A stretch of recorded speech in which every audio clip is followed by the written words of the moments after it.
Welcome, everyone, to the Best Damn Podcast. I am your host, John Keene. As always, I would like to thank you guys for joining me. Ask that you please add, follow, and check us out Instagram, Facebook, Best Damn Podcast, Twitter, The Real Best Damn, and wherever you're watching from, make sure to hit the like, give us a thumbs up, leave a comment, let me know what you think, and share this link. Help me to get it out there. That way, new people find me. And if you would like to donate support to the channel, keep in mind we are completely viewer powered.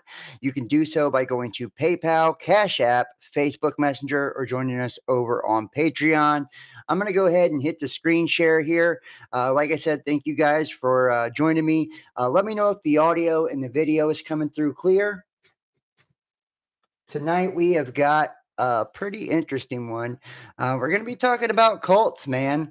And what's crazy is we kind of got into, oops, hold on. They're a Got some bigot. sound coming through. I would tell the Xenu.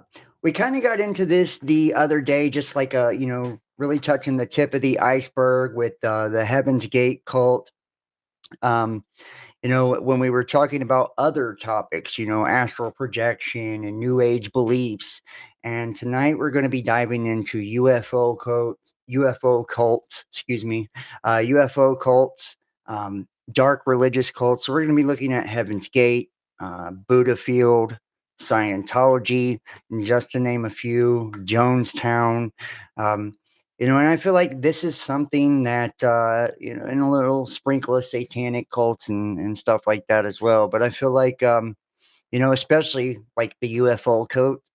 I don't know why my tongue is just not pronouncing that right. UFO cults. Thank you, Sam. I appreciate that. I love you. But the UFO cults, excuse me, I feel like it's really big and prominent because this is something that we see, collectively that's really gotten traction, not as much as like suicide cults and people offing themselves. Um, but we're going to show you where some of this shit came from, like the Ashtar Command, right? And there was a message that was broadcast on the Southern Television Broadcast Network or something in the UK that was allegedly ETs that were hijacking the frequency of a television show, right? And then this alien named Rill or something like that comes, and I've got the actual broadcast. We're going to look at that, and this is where the whole Ashtar Command shit comes in, and you got people claiming to channel messages from these extraterrestrials. And we are at this time and period where it's the end of the age, where it's time for this reset. And humanity is either, taking this giant leap or giant shift in consciousness. And it's always, here's the story. It's always the aliens or the ETs are here to help us with this, right? Through our evolution and our growth. And they're going to see us through all of this, And of course, you always have those who are like channeling these messages. And I've always said this too. The reason I don't like channeled messages and shit like that is because I feel anytime you have, um, somebody that's saying you have to go through me, right? You have to go through me. I'm the one channeling this message. I'm the one who has contact with the entity. To me that reeks of deception, or it's very cultish in its own. And you also see whenever people get involved in these cults and these groups, and this can come in a variety of different ways. I believe a lot of these online creators and shit have their own little cult followings and shit like that,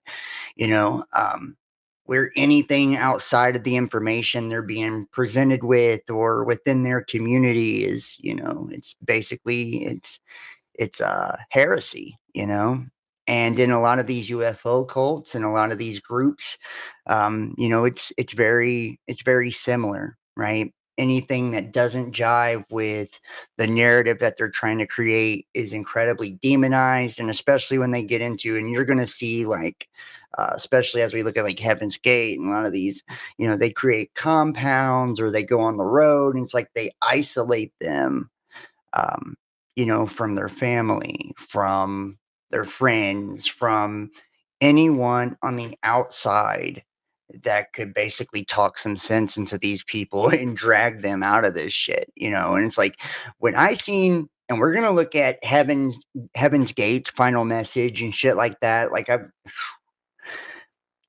I do not know.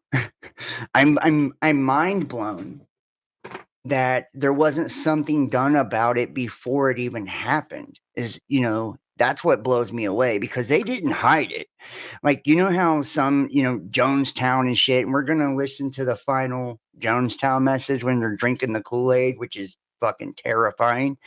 Some of these cults and groups, they literally hid the fact that they were going to take people out, or end themselves or whatever, right? They never came straight out and said, like, this is what we're gonna do, or this is what we're gonna do to you, or anything like that. But Heaven's Gate, they didn't hide it at all. They actually said, oh well, the news is going to tell you that we're a suicide cult and shit. And it's like, you are, you are, you offed yourself, because your idea of getting rid of your physical body.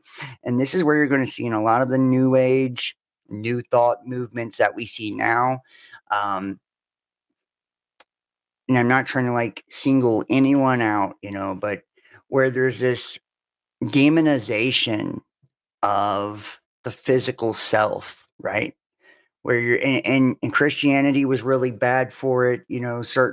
Um, certain denominations of Christianity, to where it's like you're almost programmed to look at your physical self as bad, as fallen, right? That's the flesh. Um, it's almost like this gross part of you, that needs to be fixed, your sinful nature being born into sin. And in Christianity, it's like Jesus died for your sins, right? And you're giving yourself over to Jesus and giving yourself over to these principles and all of this. Well, in some of these cult beliefs that we're about to get into, it's very similar. Like they would say, there was some groups, it was all about sex. Other groups, it was no sex. Like very, very strict when it comes to the physical. And denying themselves of all the physical pleasures of the world, right? So, when we see now people talk about denying the ego and all of this, you can really see how people can take this shit to extremes. And tonight, I hope to illustrate that. I hope to illustrate, just how easily, religious and spiritual beliefs can be taken to uh, extreme points, where all of a sudden, you believe that you're saving the world, or you believe that you're this advanced being, and instead of, you know, dying to your ego, or overcoming your ego, or self mastery, the religion or the belief is what masters you, right? You become indoctrinated and programmed and brainwashed and enslaved into an ideology or a school of thought. And whenever you have like a hierarchy within these groups too, and almost every group, religion does, whether it's like the pastor or the preacher is at the top, and everybody believes that they live this great, pristine life. And, so it's a giant scandal if they have an affair on their wife, or, get a DUI or anything like that. These cults are very similar, to where you have men handing over their wives and girlfriends to the leader, to do what, to procreate with them, because he's got some special seed from God. So, we're gonna look at, quite a few different views tonight. So let's go ahead and jump into this. Thank you so much for joining me. I hope you guys enjoy this one. Yeah, so true. Well, it is true. It's fucking crazy, right? It is crazy. It's so crazy. So please hit the like, give us a thumbs up, wherever you're watching from, and share the link, guys. Subscribe. And if you'd like to support, the links are in the description. So let's start here first. I want to start with this Ashtar and this broadcast because we see so much of this shit now. And just like with the Heaven's Gate, you're going to see how they describe the extraterrestrials that they're dealing with. You know, they describe them as like, beautiful human looking beings and shit. And you see a lot of this shit with people today in spiritual communities, that talk about channeling Pleiadians and Arcturians and all of this, right? And they'll be like, oh, the Nordics, they have blonde hair and blue eyes and they're beautiful, loving beings and da da da da, right? Just all this shit, and you're going to see a lot of the similar themes here. And I believe that this is where a lot of this came from. So we have the Ashtar, which is the extraterrestrial being. Ashtar, sometimes called Ashtar Sharan, is a name given to an extraterrestrial being or a group of beings that a number of people claim to have channeled. The UFO contactee George Van Tassel was the first to claim to receive an Ashtar message in 1952. After the introduction of Ashtar by Van Tassel, other mediums began to claim contact. At one point, dozens of people were claiming contact with Ashtar and presenting conflicting messages. The most widely publicized of these messages were met with failure when they predicted civilizations flourishing on the other planets and an imminent landing of spaceships on Earth. Due to his common depiction as a humanoid with blonde hair and European features, Ashtar may be considered a Nordic alien. The Ashtar movement is studied by academics and a prominent form of a UFO religion. And let's go right here.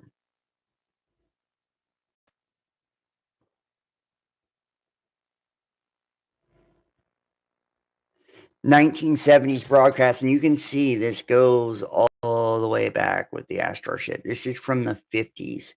So a Southern television broadcast interruption was a broadcast signal intrusion that occurred on the 26th of November, 1977 in parts of southern England and the United Kingdom.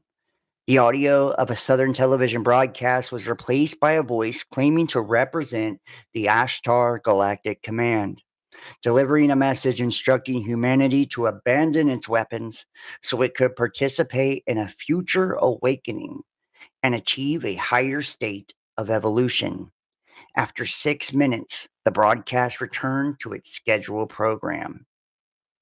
Subsequent investigations showed that the Hannington transmitter of the Independent Broadcasting Authority had rebroadcast the signal from a small but nearby unauthorized transmitter instead of the intended source at Row Ridge Transmitting Station.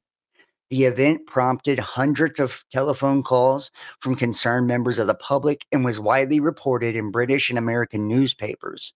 These are sometimes contradictory, including different accounts of the name used by the speaker and the wording of their message. And this is the message here. So this is Brillion, the Ashtar Galactic Command. So this is fucking wild. Here we go. Let me see if I can give you the subtitles here. These include stopping the execution of all captured prisoners of war, negotiation. In Australia, Mr. Perry Packer distributors are still thinking about this vital decision, which didn't down on playing a test match. This is the voice of the law, representative of the Ashtar Galactic speaking to for many years, you have seen us as lights and sparrows. We speak to you, yourselves, and as we have done to your brothers and sisters all over this your planet Earth. Take control of the destiny of your race and your world so that you may bring to your fellow beings across take to avoid disasters threatens your world and the beings on other worlds around you. This is known that you can share and greater awakening as the planet passes into the new age of Aquarius. The new age can be a time of great peace and unification in all race, but only your rulers of the general or some sentimental and peace. Be still now, and for your chance may come again. All your weapons of evil must be removed. The time for conflict is now past, and the race of which you are a part may proceed to the higher stages of its evolution, if you show yourselves worthy to do this. You have but a short time to learn to live together in peace and goodwill. Small groups all over the planet are learning this, and exist to pass on the light of the dawning new age to you all. You are free to accept the rejected teachings of the good leaders who learn Many goes, why does then they run out? spiritual evolution. Okay. The voice of renown, representative of the Ashtar Galactic Command, speaking to you. Be aware also that there are many false packets and guides operating on your planet. They will suck your energy from you, the energy of your money, and will put it into evil areas, giving you worthless costs in return. Do not rely on yourself to protect you from this. You must not only be sensitive to the voice within you, but control what is true.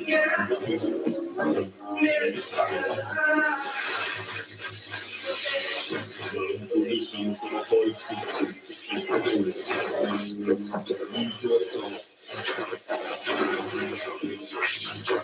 I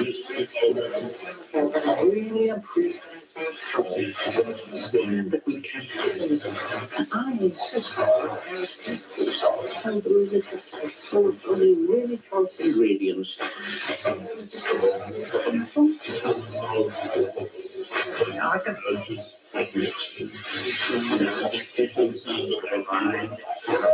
that's up 9 lives. Look here.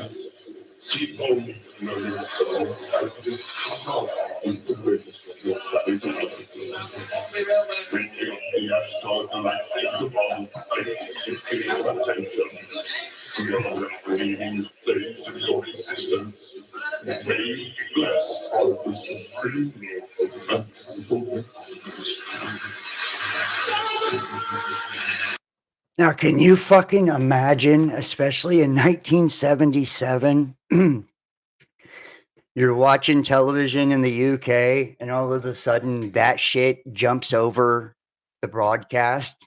Like, seriously, could you imagine the way that people would react?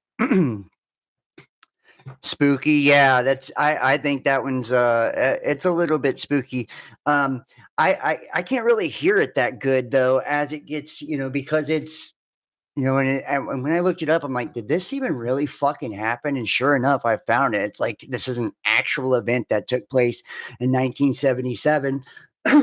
So yeah, from the 50s, they had people doing the whole Ashtar command shit, channeling messages, and that's where the UFO religions really began.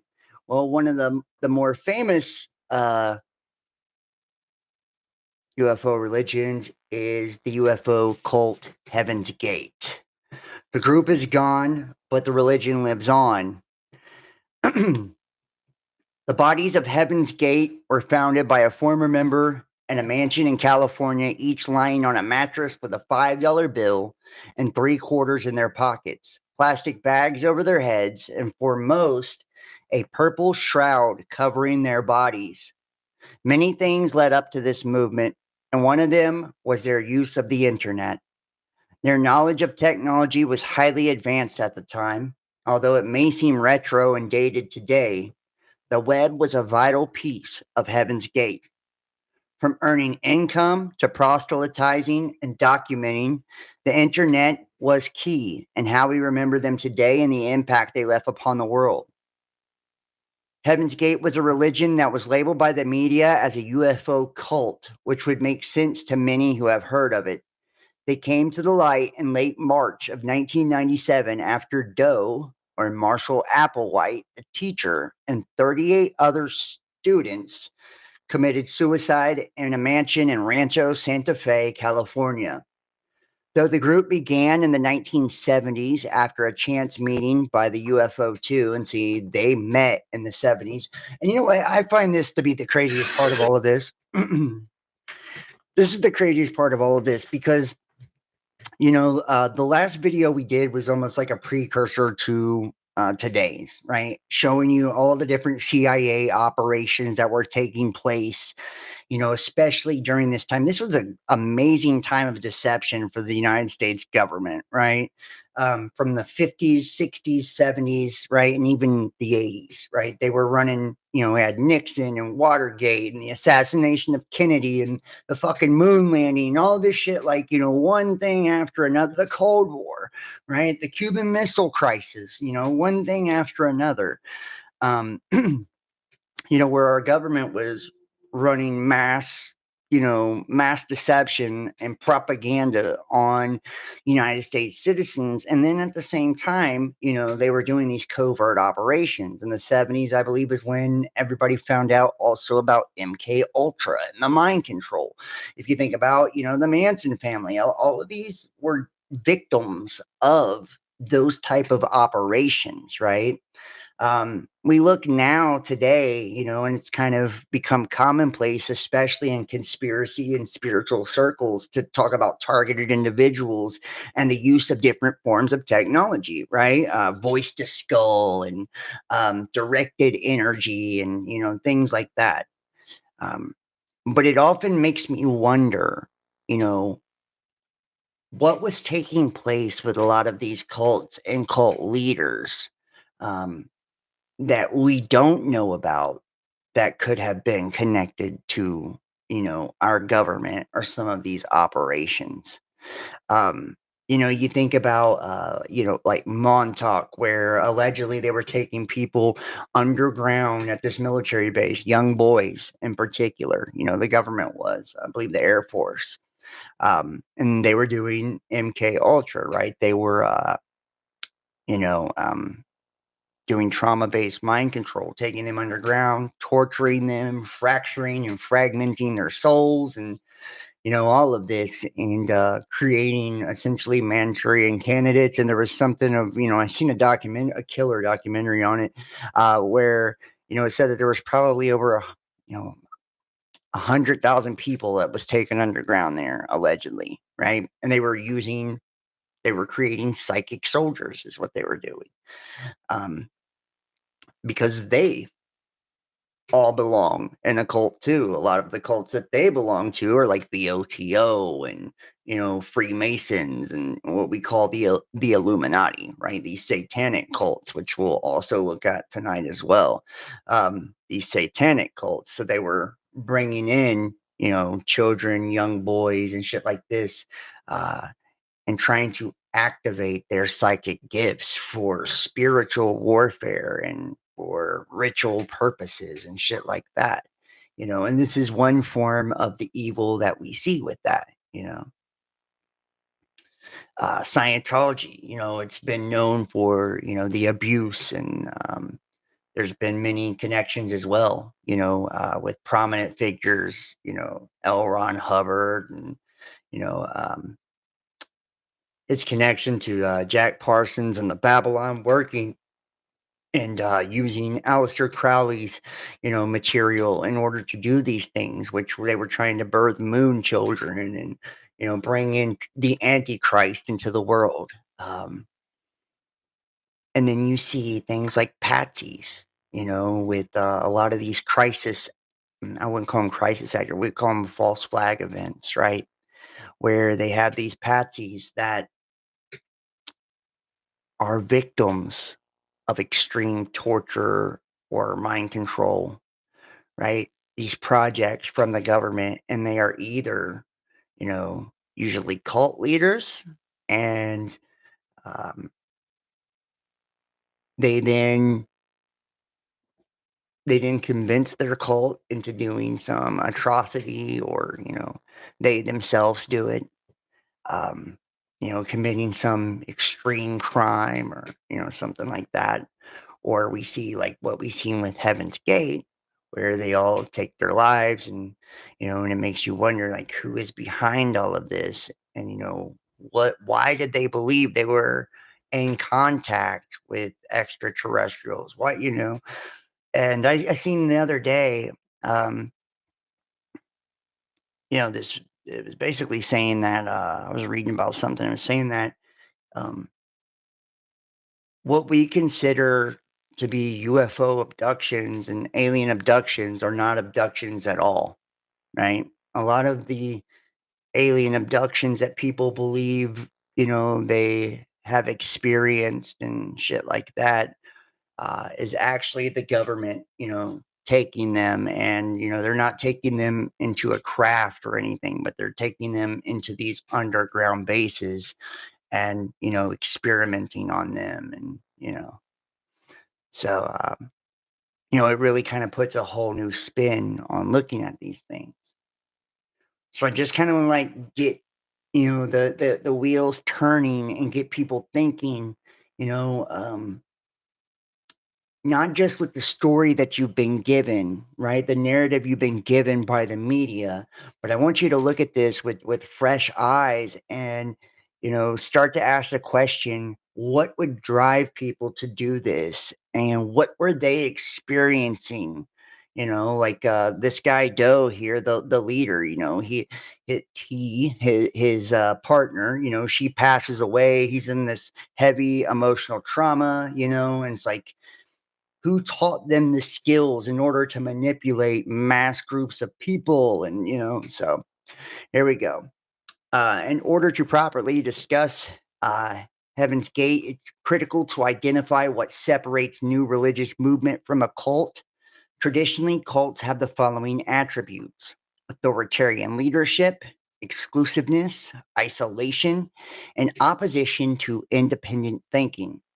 Although Heaven's Gate fits all these stereotypes, I label them as an NRM in order to give them agency and obtain objectivity. The term new religious movement removes the idea that these groups are evil and have malevolent intentions, but instead allows for me to focus on how the group constructs itself and accomplishes its goals.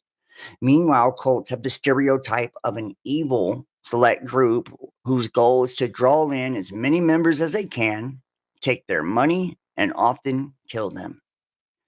Viewing Heaven's Gate as a new religious movement rather than a cult allows me to be more objective, as well as removes the negative stigma of the word cult has attached to it. Marshall Harf Applewhite was the normal conflicts regarding homosexuality in the 50s and 60s. The media gives the story that Applewhite met Nettles when he was in a psychiatric care for his homosexuality. See, so there, see, and this is exactly what the fuck I'm talking about too. Um, there's been many things that's come out where, they found that the government was experimenting on people in psychiatric wards during this time. So it's like during this time that a lot of, these people were being formed. They met in the 70s, right? So during these times, you're going to see like there was heavy deception, heavy CIA interference, and, psychic groups and interventions and all of this that were actually taking place, okay? And psychiatric care for his homosexuality. But Applewhite met Bonnie Lou Nettles as he was a vocal coach and instructor to Nettles' daughter. Nettles was a biblically literate and interested in religion, but not devout. In her practices, going to church simply because her friends also went. She was instead interested in astrology. Regardless of how they met, they clicked immediately. with Applewhite running to get his birth certificate, which he conveniently stowed in his car for easy access so she could do an astrological reading on him. They each had strengths that they thought brought to the pairing. Applewhite with his dreams, visions, and out-of-body experiences, and Nettles with her explanations of dreams. She also brought her overarching worldview of the mysticism to the lack of clarity that surrounded Applewhite's visions. Naming themselves the Two, then Bo and Peep, and finally Doe and T, they toured throughout America putting up flyers entitled UFOs, why they are here, who they have come for, when will they leave, and last chance to advance beyond human. As they began touring the country, gaining followers, they preached a life of abstinence and purity, with the eventual goal of removing themselves from their physical vessels and ascending to the next level, or Tela, the evolutionary level above human. The representatives at heavensgate.com say that the number of members grew to less than 200 between May 1975 and April 1976. During this time, Applewhite and Nettle banned sex and drugs, which made their active members drop out, believing that then called Bo and Peep were asking too much of them, as this was in the mid-70s, in the midst of the sexual revolution. The ban of sex and drugs created a rift in the group, and Bo and Peep lost the majority of their followers. Doe and T arranged their movement to be like a classroom, where Doe and T, until her death, was the teacher, and the members were the students. Their goal from this was to set up a dynamic where the students could ask the teachers questions about the ideology, specifically about the next level beliefs. Doe taught that he had come to Earth previously, and T was his father, a link in the chain advancing upward. Heaven's Gate, meanwhile, cut off contact with inquiring members and focused on themselves and their practices. They aimed to eradicate gender, which they did through abstinence and surgical castration, which I heard that dude had surgically castrated himself. I didn't know if that was true or not. The members also achieved this through wearing androgynous clothing and getting close-cropped haircuts that assisted them in erasing their sexual characteristics. This made gender more difficult to discern when looking at them for the first time. The genderless attire the members wore helped them give both men and women a sexless look. And you're going to see too, we're going to look at a video in just a minute where they like introduce members of the cult and shit. And it really is strange. They all got like these weird little haircuts and they're all called partners, and all of the women look like lesbians and all of the men look like homosexuals. Like, it's just crazy. It's like, I don't know if they actually are or not. And I had a feeling that Doe was homosexual, and I had heard that he had castrated himself, but I didn't know if that was true. After T passed away, Doe discovered there was to be a comet passing approaching Earth in 1995, and became assured that Halley-Bopp comet was to be the link between Tela and this world. And just to keep it real too, Halley-Bopp was huge. A lot of people believe that this was signaling the end of the age, that this was signaling Nibiru's return, Planet X's return as well. So there was many things, many cults, many religions, many prophets, many things about Halley-Bopp and its significance. So it was very big. On March 22nd, 1997, the Halley-Bopp comet passed Earth, and during the following days, the 39 members of Heaven's Gate ritualistically killed themselves. They took an expensive trip in the previous days, spending $351 at dinner at Marie Callender's and $549 on a steak dinner. In preparation for their passing, they dressed in long-sleeve, button-down shirts with a patch that said Heaven's Gate Await Team, with black sweatpants and Nike Decades. They died in 3 shifts over the 3 days. When found, they were all covered in purple shrouds. Heaven's Gate's 7-bedroom residence, Rancho Santa Fe mansion, was furnished approximately 20 computers from which the group maintained their website and their web design company, Higher Source. Higher Source, whether using stock or custom photography, cutting edge computer graphics, or plain HTML text, Higher Source can go from cool to corporate like a chameleon. Heaven's Gate's members were proud of the website designing skills they used in running their company called Higher Source, which was their primary source of income. At Higher Source, they made digital graphics and displays for companies that were contracted by. On the archived version of Higher Source, they list several sites they composed graphics and wrote the code for, among them the San Diego Polo Club and the Catholic site Keep the Faith. The latter of these two sites was at the time the primary distributor for Catholic audio clips, from hymns and lectures to traditional Latin Mass and homeschooling tools for elementary school children.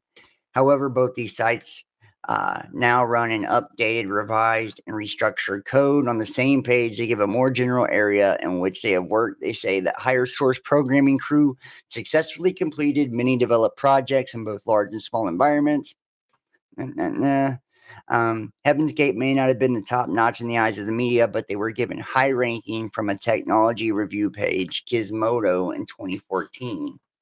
UFO and suicide cult connotations of hindsight aside, this is one of the most pristine testaments to early internet web design around. Not only could Higher Source program Java, C++, and Visual Basic, as well as Shockwave, QuickTime, and AVI, they could gradient the hell out of your word art too. Higher Source was on the front edge of technology and coding, along with simpler concepts like word art. Interesting. So they were running this Higher Source company basically in order to make their money. So, and could you guys hear the first video okay? Just let me know if you guys could hear the audio on the first video. Just let me know that way before I play any more videos. And if you're in the chat, make sure to hit the thumbs up. I don't know. Nice to see you guys. I appreciate all of you. Yeah, someone in the chat, let me know if you guys could hear the first video, if you can hear the audio on those. We're going to watch some of this. This is fucking wild, man. This is the final exit here. Can someone in the chat let me know? I don't know if there's a delay or what. So, but we're going to skip ahead in this too. Now, here you go. This is fucking crazy. This is Doe's final message from Heaven's Gate. We're not going to watch the whole thing. I will kind of like skip through this. But there's just something about Heaven's Gate that just blows me away, man, honestly. I lost my page here. Here we go, Heaven's Gate database.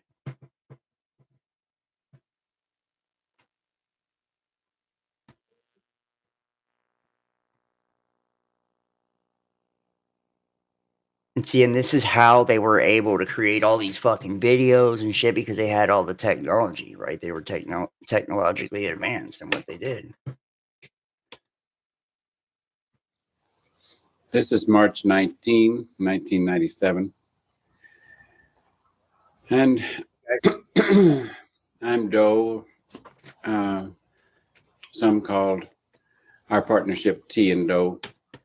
That's not my name, but that's how I'm referred to on planet Earth at this time. I've been talking to my students that are sitting in front of me about talking to you. Mm-hmm. And let me say that our mission here at this time is about to come to a close in the next few days. So they don't hide the shit at all. They flat say, this is the way that you get to the next level. So like, watch, it's crazy. Came from distant space, and even what some might call somewhat of another dimension. And we're about to return from whence we came. And I'd say that when we say we came from distant space, that we're talking about what your religious literature would call the kingdom of heaven or the kingdom of God.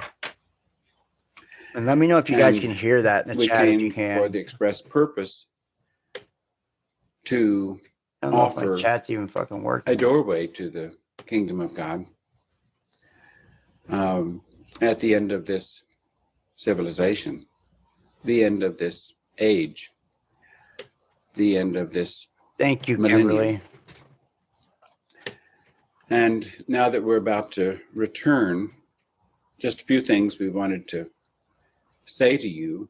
And of course, we're aware that if you have not been given an ingredient of knowledge, information And hit the thumbs up if you're in the chat by too. that kingdom, then you certainly will have no capacity to know that I'm telling you the truth or that this information has any validity. If you do know when you hear what we're talking about and when you study the information that we're leaving behind, that it has truth in it. And if you see yourself as a part of it, then you have to respond according to what you feel. And that's crazy. He's like, if you see yourself as a part of it, then you just have to respond to what you feel. So he's basically saying, like, if you feel called to get ready yourself too, then then you need to do that. Basically, this gets really wild here. So let me. I want to skip ahead a little bit, and then we're gonna look at a couple little others by him too. So I don't want to burn you out, but you're gonna see I think the reason he pushed them to the whole suicide thing is because of the death of T. You're gonna see in like their very first one that he does. He talks about her, and the moment he brings her up, he starts to get choked up and cry and shit. So it's like you can tell he like really misses her, and probably wanted to join her because she died of cancer, you know. And you're gonna see also, like I said, other members and shit like that, and it's just got a really, really weird vibe. We came from that time, that space, entered this one. When we came, we had to take human bodies. We didn't take them as infants. We came into them in the mid-70s. My partner, T, and I came into our vehicles a few years before we began to help these come into their bodies. We call them vehicles. And you know what? And here's another thing. And sorry to keep interrupting, but I don't care. This is another one of those prime examples of, and we see this quite a bit, where he's saying we came into our bodies, as if, like a new entity was inhabiting the vessel, right? Doe and T said they did it in the 70s. Like we said, the MK Ultra stuff began to be revealed in the 70s, right? This was that very prominent time where they were doing lots of experiments, on spiritual things and consciousness and and the capabilities of the mind. And there's just, you know, he was in a psychiatric institution for his homosexuality, back then, which is crazy to think. Could you imagine someone going to a psych ward now for being a homosexual? Like, could you even imagine it? It sounds wild. But I mean, back then it was a very different world, Um, and he also talks about bringing, and he was using technology too. Like they were very technologically savvy, right? This cult, this group had their own business. They were running all types of script. They could program. They could do all this, amazing stuff. So, uh, they had access to the web. They were on the web. There's no telling what they were dabbling with, who they were communicating with, right? Um, and like I said, this time of deception, there's no telling if, they were targeted. He was targeted. She was targeted. Uh, and if he was experimented on while at the psychiatric ward, there's no telling any of these things, and why the government allowed them to come flat out and say they were going to do this and just never even tried to stop them, is just beyond me too. This was allowed to take place. They were posting this shit online for everybody to see, like, yo, we're going to take ourselves out. This is the only way to do it. And he says it too in this video. He says it. And they're not hiding it, yet they weren't stopped. So it's like, it really makes me wonder, was there other things at play, in this particular cult? And now it's time for us to leave the vehicles that we entered in the 70s. And and like I was going to say too, in a lot of cults, whether they're especially like in satanic cults and shit like that, you will, and in Scientology, you're going to see too, they call them thetans, right? Thetans. They're like, your body's made up of all these little entities, right? Which we'll get into the thetans and the Scientology after Heaven's Gate here. We'll move on to that.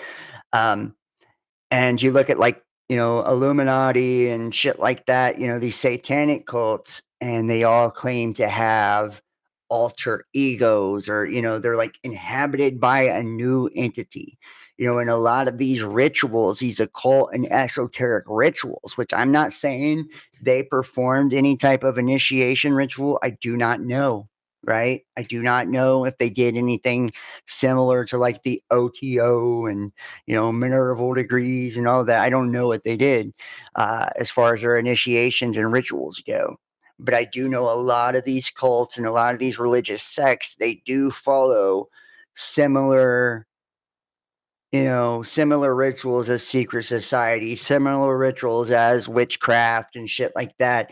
And in those rituals, there's a lot of, and they regard the physical, vessel as a fallen, meat suit too, as a lot of these groups do, as our lower nature, as flawed, distorted, and fallen.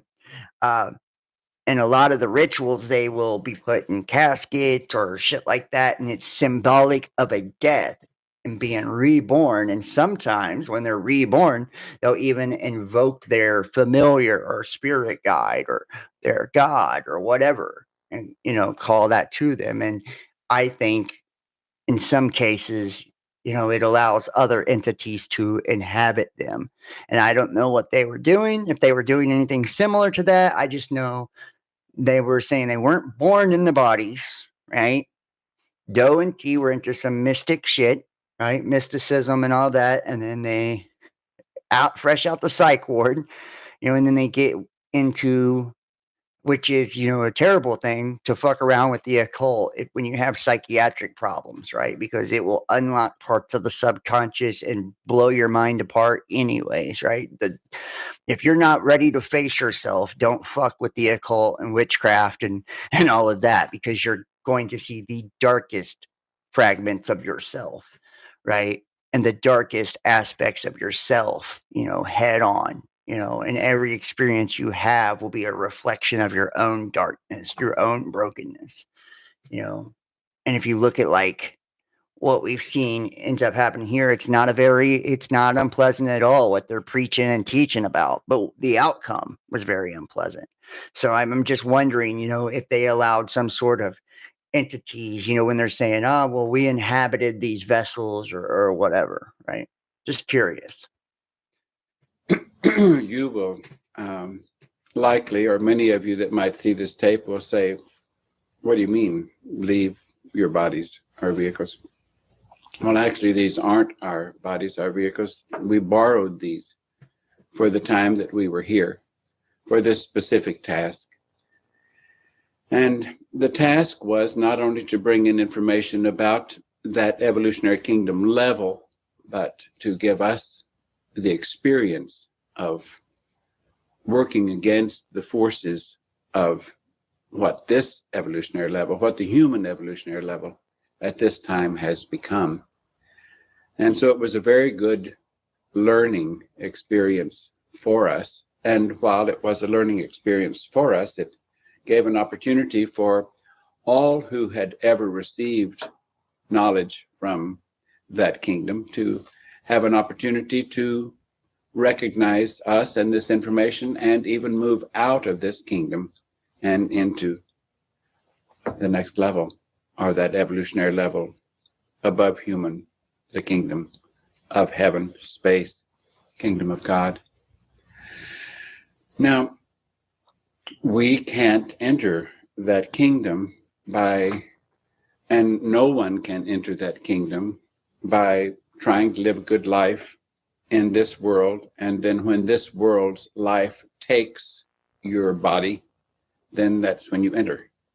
The only time that kingdom can be entered is when there's a member of that kingdom, member or members of that kingdom who have come into the human kingdom, incarnated as we have, and offer you clarification of that information, and then help you get your mind into your body, so that when the time comes to leave, then we help you also get out of your human body so that you might enter a body of the next evolutionary kingdom.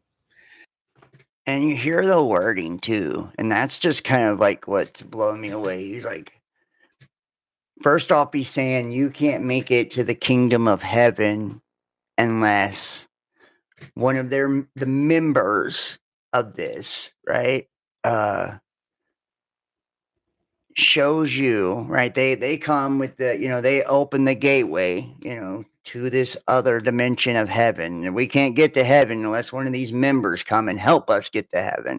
And when they do, they're going to help you navigate getting your mind into your body, as if your mind is already not in your body, right? So it's like a new mind into this body. Very weird.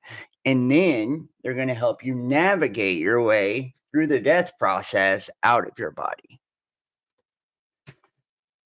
And we're not talking about a spiritual body or some etheric body, even though the identity that we have is with our mind or our spirit, not with the suit of clothes that we wear. I'll say that again, the identity. We identify ourselves not by the suit that we wear, but by the mind that we are, the knowledge that we have.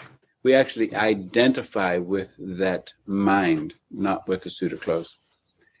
Yeah. My partner and I had to leave bodies in the evolutionary level above human. We had to leave those bodies in order to, in other words, set those bodies aside in order to come and incarnate in these bodies. Remind you again, we're not talking about at birth of the body. We're talking about we incarnated into these bodies in the 70s, in the early 70s, and then helped these who had come for the specific purpose of this learning experience and helping us offer this information to others who might have some of that mind in them given to them from that evolutionary level.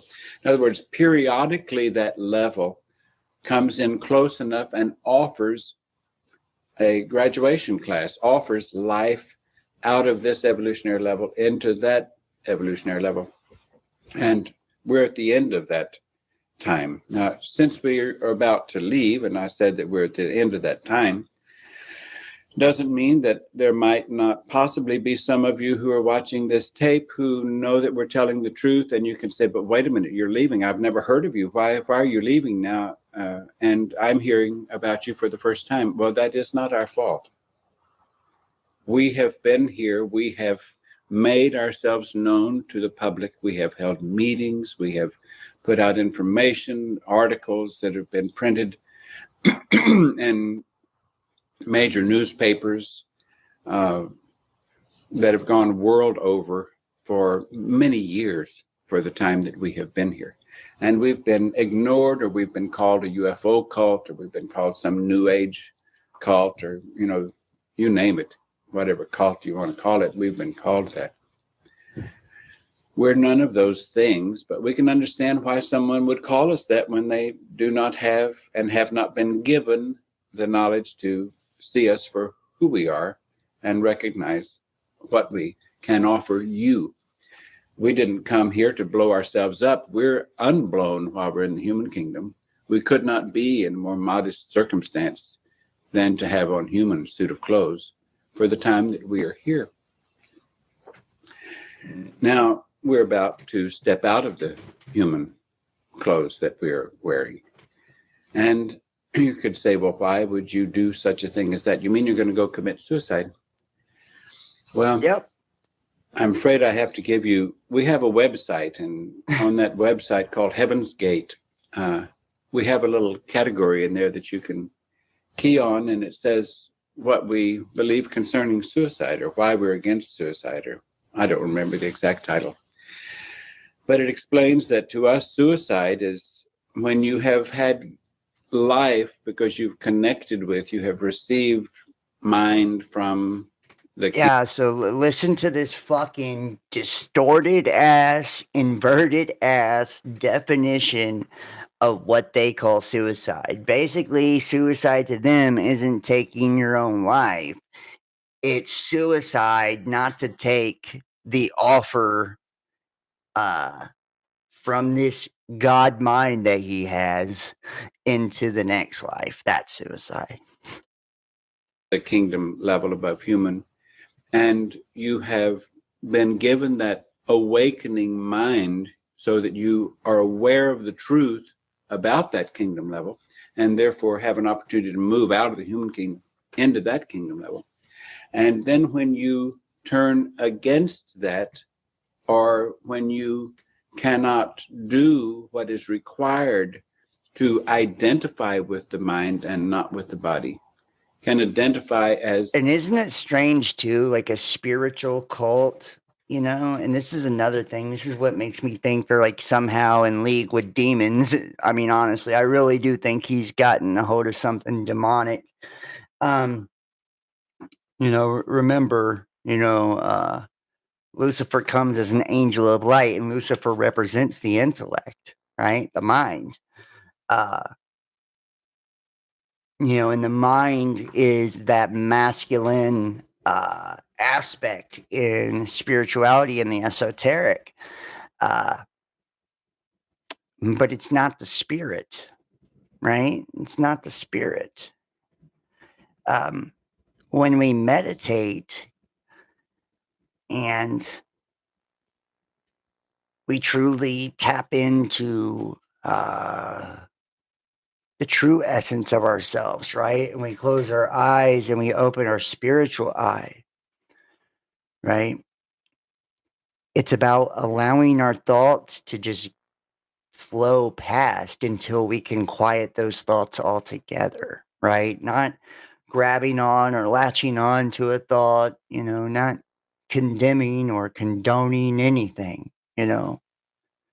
But it's the mind that brings us confusion. It's the mind that creates the illusion of separation and division. And this is what they identify with as themselves, right? Is that mind. The mind is very, very susceptible, to attack. Very vulnerable. And if you think about it, that the mind can be fragmented and fractured in a multitude of ways, right? It's and the mind is the only thing that partakes, though, in both the spiritual and the physical, right? It kind of brings those two together. But how easy it is to have some sort of energy or other entity, or some trauma or wound or anything that's speaking to you through your mind, and you identifying with what you think is your own mind or your own self, and it's actually some attachment or some entity, something that's not even truly a part of you, that you've just been feeding your whole life, some ancestral tie or curse, or some attachment that you have to something that's not even good for you, and that's what you've identified with, and that's what you've allowed to lead you.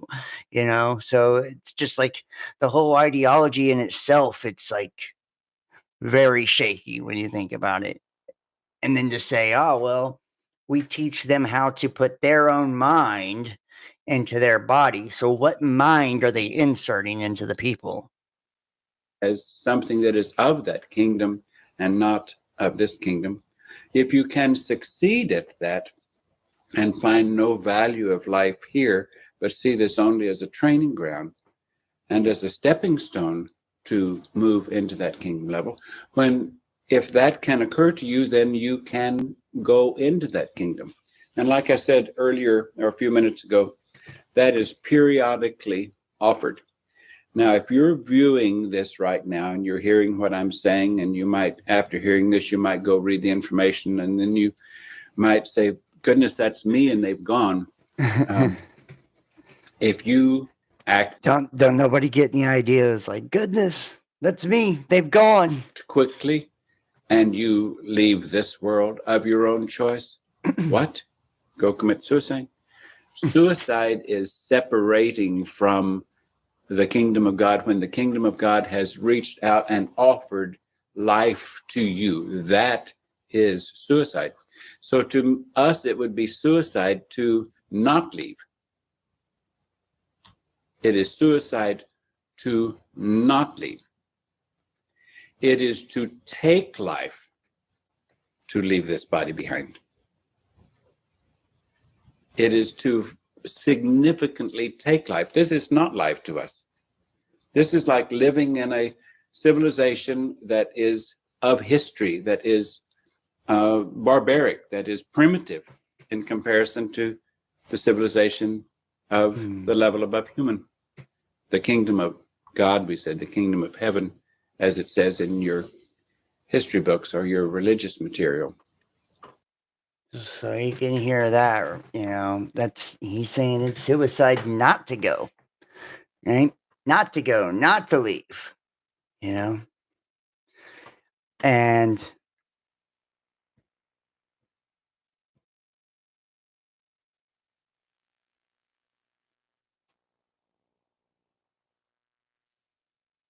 you think he was influenced by demons? I do too. I think there was something really, really off about that dude, honestly. Really, really off about that dude. And if I was one of his students and I found out that the guy was literally in a fucking psych ward and, all of this, and then he's talking about let's kill ourselves and, so we can get to God, I think at that time, that's when I'd be making my exit out of the group. I think I'd have enough at that point, so, I think we're going to look at one more little video when it comes to these guys, and then we're going to move on to Scientology. You guys like to look at some of the student exit statements? I think that would be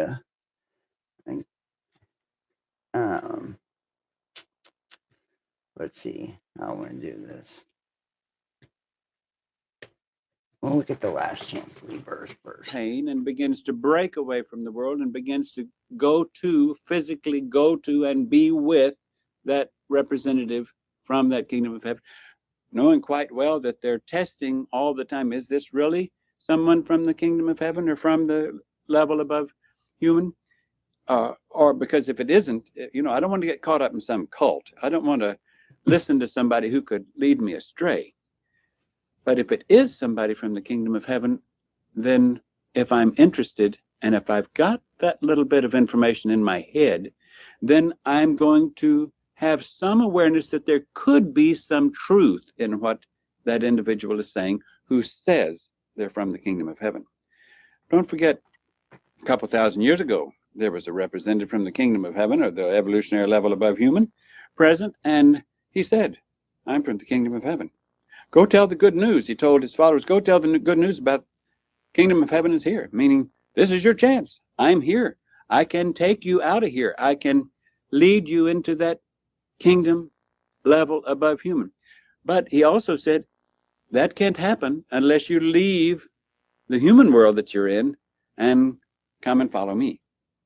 Come and follow me. That didn't mean on Sundays. Didn't mean part-time. It meant totally. Leave everything and come follow me. And you can say, well, my information says that's terrible. Well, check it out. Go read your New Testament. Go read the little red letters in the New Testament. See what that representative actually said. Unless you leave everything and follow me, unless you hate everything of this world and come and follow me, you will not know my Father nor his kingdom. Go read it. It's long. It's thorough. It's remarkable that it's still there. I'm sure that the level above human had to intercede, because I'm sure that the lower forces would have long ago had that eliminated from documents that people would call religious documents or religious literature. Every religion is less than the truth. It becomes religion when it is less than the truth.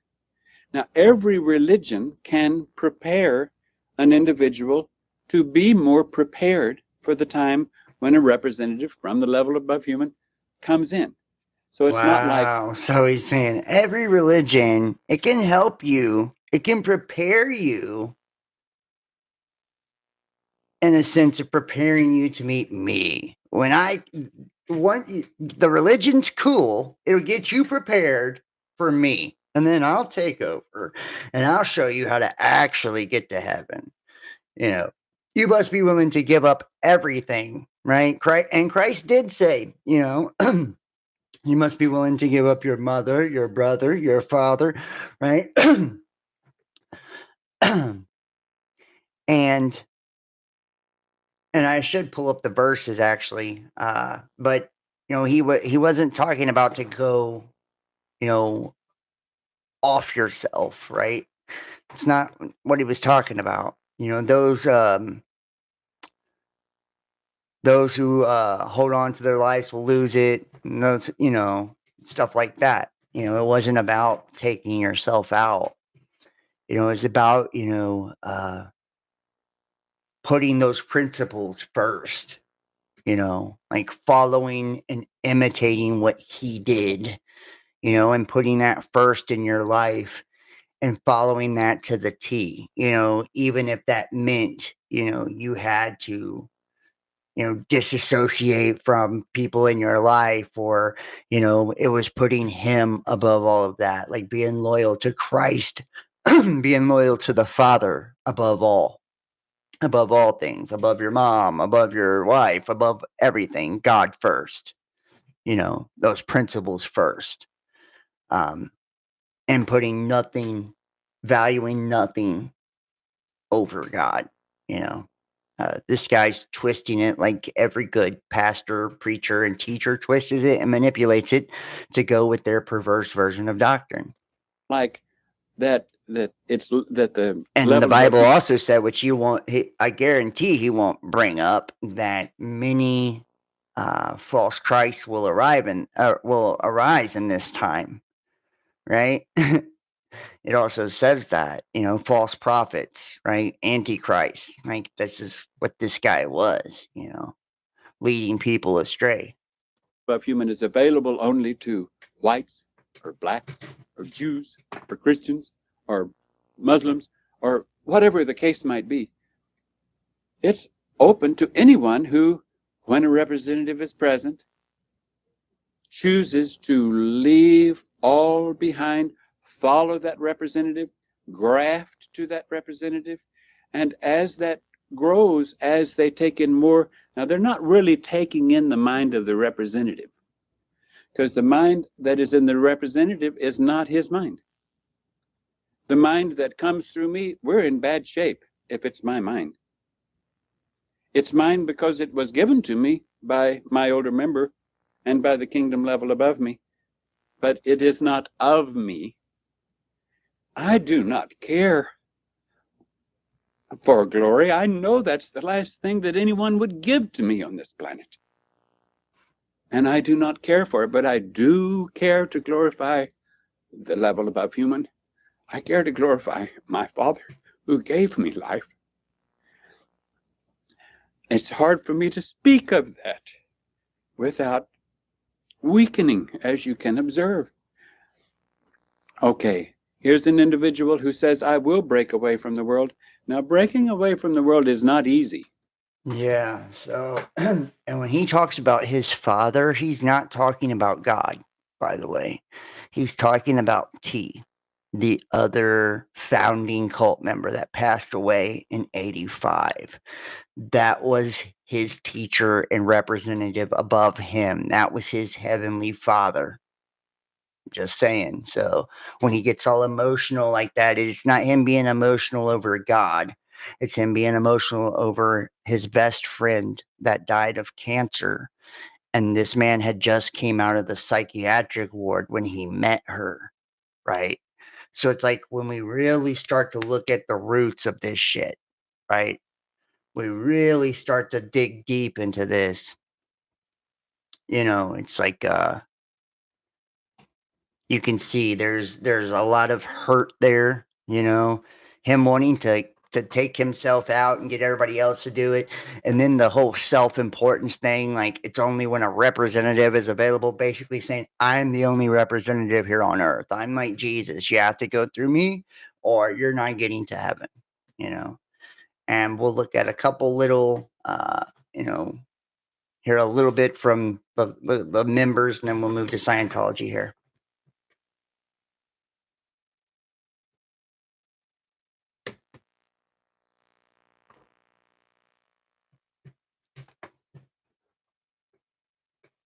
And notice he even made sure to clarify too, like, you can't have my mind, right? Like, my mind isn't my own; it comes from God. And I hate it when people do that bullshit, right? They act like they're like my Father who sent me, and it doesn't come from me; it comes from God, and da da da da. It's like as if, I can't stand that bullshit. Um, it's like it's always anybody like that is always working some angle. They're always making themselves to be some holy man or woman, and or prophet or prophetess. That way, create that middleman relationship to where you feel like you're gleaning some type of wisdom that you can't get anywhere else from them because they're so much more deeper and with their depth of knowledge, and they're closer to the creator, or they have some connection that you don't have or are special in some way. And that goes to it speaks to a lot about the person's psychology, and their need to feel special or elevated, right? Have like some sort of God complex.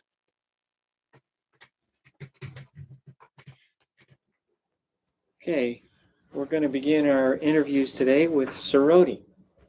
How long have you been in this classroom circumstance?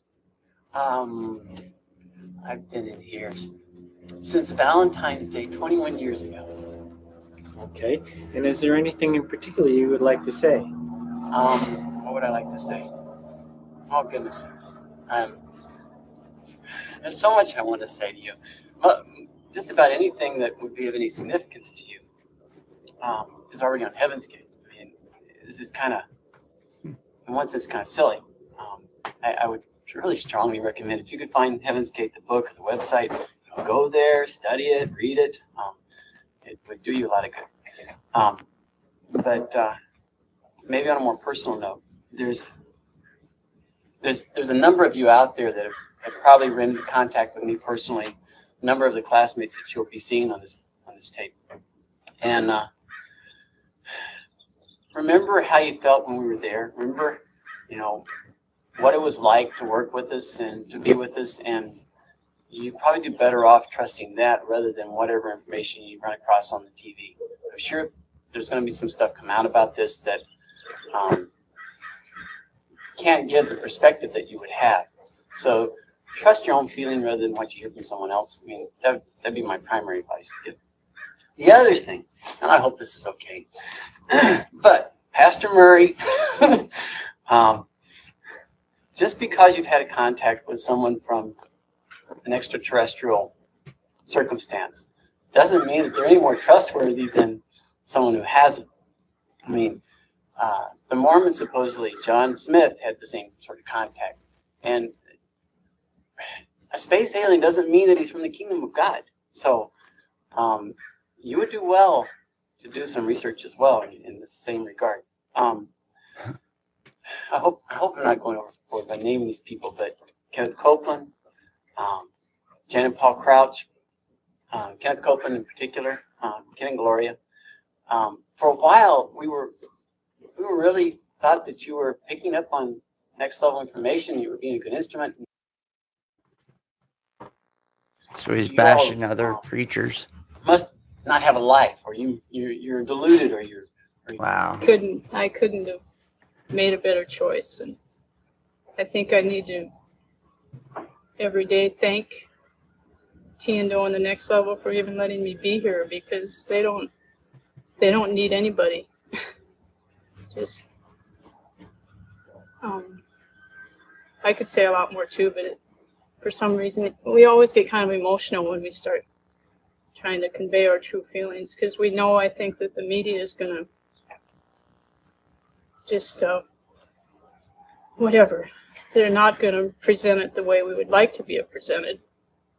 Anyway, I wish you could all be here. I wish you were as lucky and fortunate as we are, I guess. And we're looking forward to meeting T real soon. Yes. Her next level vehicle. That's our next level vehicle. And what Arsodi said about Doe is just so right.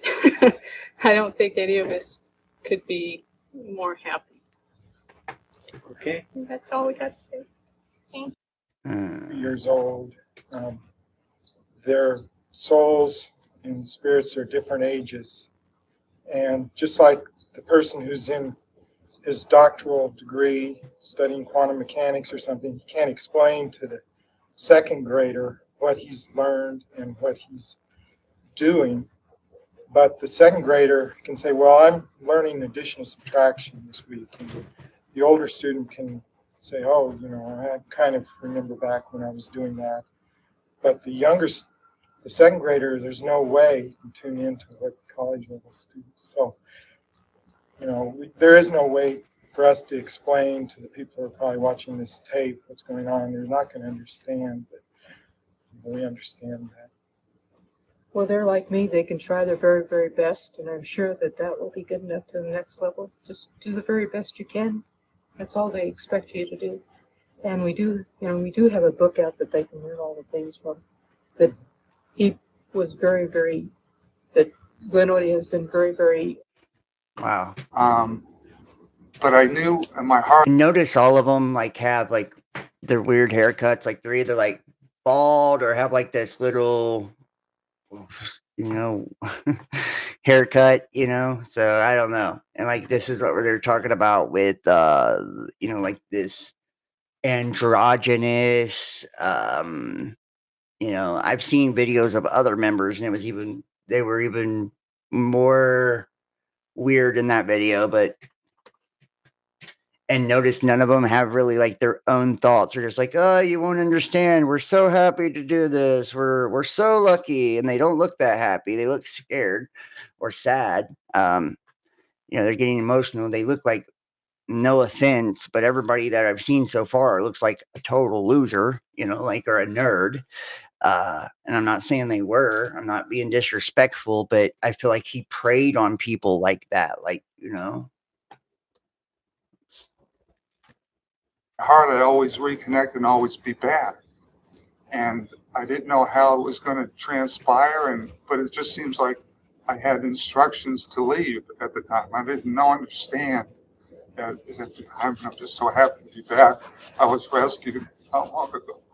See how emotional they're getting. Well, we were all happy to see you come back. We know what a struggle it was being out there. But I think I can speak for everyone else in the class that we've been especially impressed with Damodi's positive attitude and willingness to help with everything that needed to happen. And Lodi, too.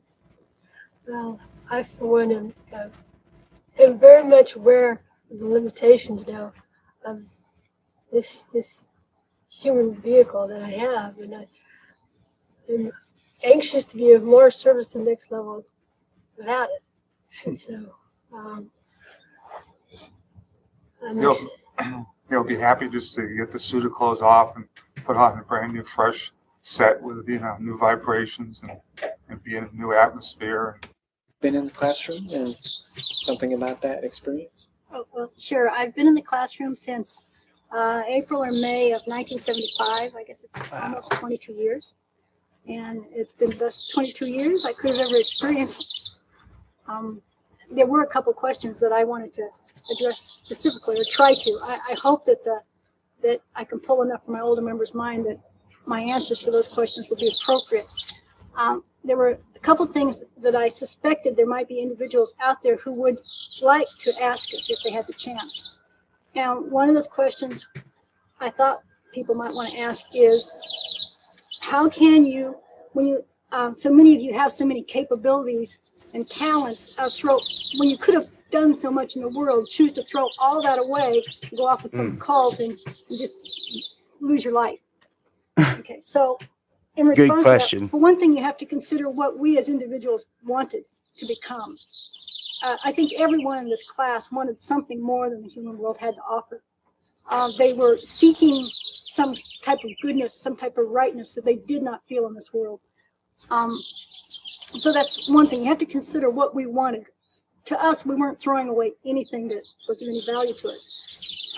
The other thing that you may not realize, that if you truly have some goodness in you, I think you will come to realize, and that is that the idea that you can become something in this world and really make a difference is an illusion. Anyone who seeks to make a real change in this world, to go out and do something, is going to eventually come up to the realization that the underpinnings of this world are so corrupt that you really cannot succeed unless you're willing to compromise what you know in your heart isn't really right. You're going to be faced with that inside you, you're going to have to give up something that was of value in order to make a difference in the world. So you really can't accomplish that. And hopefully... Wow. I mean, that is a really deep thing she says there. And I would probably say that all of us at one point in time, we felt that,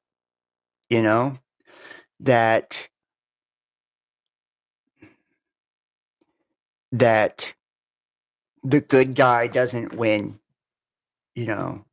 in this world, and that the world has become so corrupt that the only way to advance, the only way to succeed, the only way to overcome, right, is by compromising, your morals or your beliefs or values or,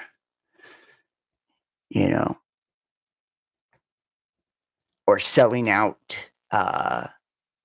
selling out yourself, It's crazy, man. And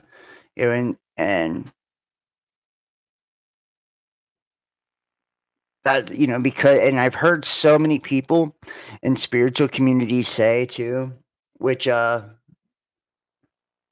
used to feel this way, but I don't anymore. But,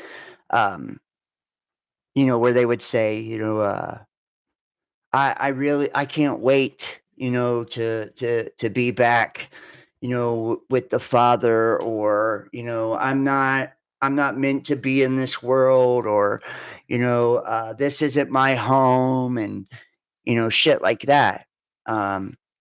Basically, like resentful of being here on earth and resentful of this life and this experience and wishing that they could go back, to heaven where they came from, or go to heaven where they came from, that if they could just, leave all of this, they would, which is basically what she's saying. It's like they believe this world is so fallen, so corrupt that there's no way to overcome through good, and there is no justice, there is no righteousness. And many people would agree, many schools of thought, many beliefs would agree absolutely with that, and say that humanity, the flesh, we're flawed, we're fallen, we're corrupt, we're broken.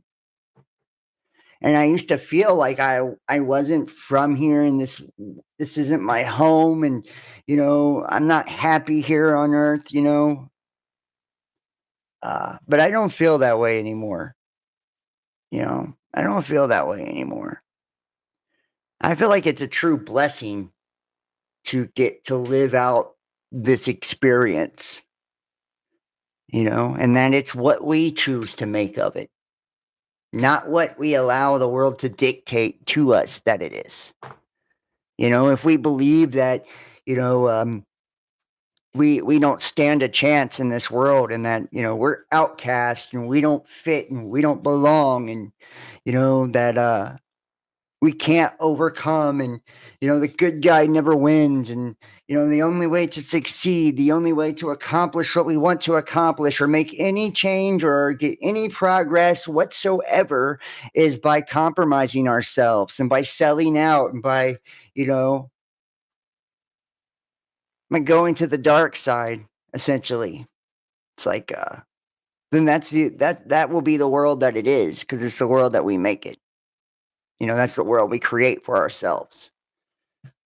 Our world reflects back to us what's within us, so what's within our minds, our mindsets, is what is being, mirrored back to us in our reality and reinforced, in our lives, in every area, in every direction, in every conversation, in every person, in every circumstance, in every scenario and situation. We truly are attracting our own experience. Yes, there is a shared and a collective aspect to our reality. No doubt about that. 1000%. You don't control the whole thing. You don't control it all, but you do have a large amount of influence over your own personal narrative and the way that you interpret and the way that you perceive reality and the way that you react or don't react. We're going to move on now to Scientology.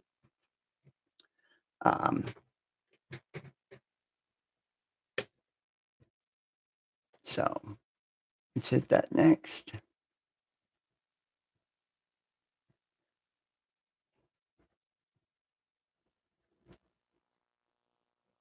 And we're going to start with a couple. We'll start with this first. Scientology is a set of beliefs and practices invented by the American author L. Ron Hubbard and an associated movement. It is variously defined as a scam, a business, a cult, or a religion. Hubbard initially developed a set of ideas that he calls Dianetics, which he represented as a form of therapy. An organization that he established in 1950 to promote it went bankrupt. He then recharacterized his idea as a religion, likely for tax purposes, and renamed them Scientology. In 1953, he founded the Church of Scientology, which by one 2014 estimate has around 30,000 members worldwide. Key Scientology beliefs include reincarnation and that traumatic events cause subconscious command-like recordings in the mind, termed engrams, that can be removed only through an activity called auditing. A fee is charged for each session of auditing. Once an auditor deems an individual free of engrams, they are given the status of clear. Scholarship differs on the interpretation of these beliefs. Some academics regard them as religious in nature. Other scholars regard them as merely a means of extracting money from Scientology recruits. After attaining clear status, adherents can take part in the operating Thetan levels, which require further payments. The operating Thetan texts are kept secret from most followers. They are revealed only after adherents have typically given hundreds of thousands of dollars to the Scientology organization. Despite its efforts to maintain the secrecy of the text, they are freely available on various websites, including at the media organization WikiLeaks, which I did go to WikiLeaks. These texts say past lives took place in extraterrestrial cultures. They involve an alien called Xenu, described as a planetary ruler 70 million years ago who brought billions of aliens to Earth and killed them with thermonuclear weapons, despite being kept secret from most followers. This forms a central mythological framework of Scientology's ostensible soteriology. These aspects have become the subject of popular ridicule. Since its formation, Scientology groups have generated considerable opposition and controversy. This includes the deaths of practitioners while under Church of Scientology care, several instances of extensive criminal activities and allegations by former adherents of exploitation and forced abortions. In the 70s, Hubbard's followers engaged in a program of criminal infiltration of the U.S. government, resulting in several executives of the organization being convicted and imprisoned for multiple offenses by a U.S. federal court. Hubbard himself was convicted of fraud in absentia by a French court in 1978 and sentenced to 4 years in prison. The Church of Scientology was convicted of spying and criminal breach of trust in Toronto in 92 and convicted of fraud in France in 2009. Think about that. That's fucking crazy. That is fucking crazy. Like when you're trying to, infiltrate governments and shit like that, and you're supposed to be a religion, you're on some bullshit, So, let's start here. Hopefully they let this play and they don't block it. This is an oldie but a goodie right here. This is Leah Remini from the King of Queens, and this is her talking about finding out about Xenu. This is on Joe Rogan, and we've got documents and everything. Let me first here give you the deal on Xenu here. Hold on. We've got the book going clear and everything. This is going to actually be interesting. So hopefully. Right. Okay. So who is Xenu? Would you like to hear a wild story? Are you sitting comfortably? Right. Let's begin. Once upon a time, 75 million years ago, to be more precise, there was an alien, a galactic ruler named Xenu. Xenu was in charge of all the planets in this part of the galaxy, including our own planet Earth. In those days, Earth was called Tejiak. Xenu had a problem. All of the 76 planets he controlled were overpopulated. Each planet had an average of 178 billion people. He wanted to get rid of the excess population, so he formulated a plan. With the help of renegades, Xenu took complete control and defeated the good people and the loyal officers. Then, with the help of psychiatrists, he called in 1 billion of people for income tax inspections, but they were instead given injections of a paralyzing mixture of alcohol and glycol. Then they were put into some space planes that looked exactly like DC-8s, except they had rocket motors instead of propellers. This is crazy.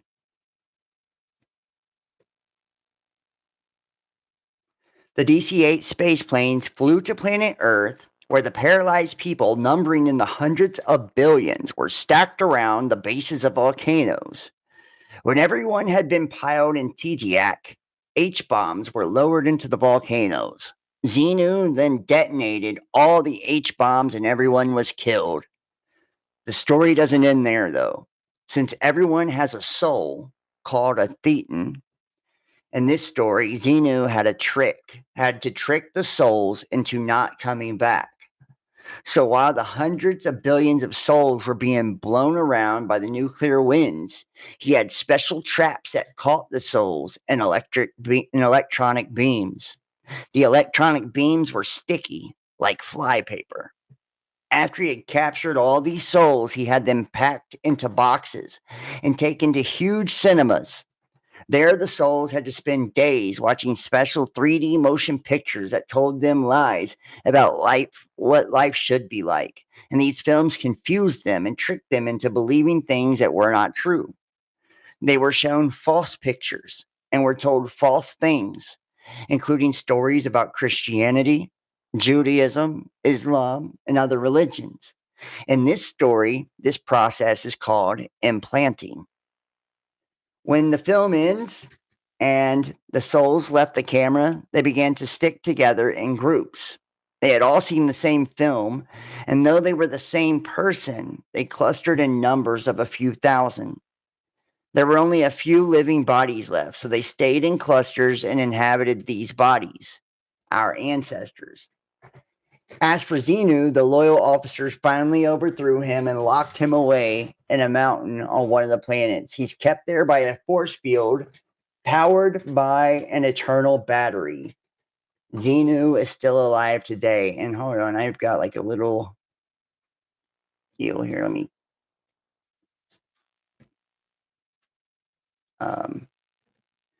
close down some of this.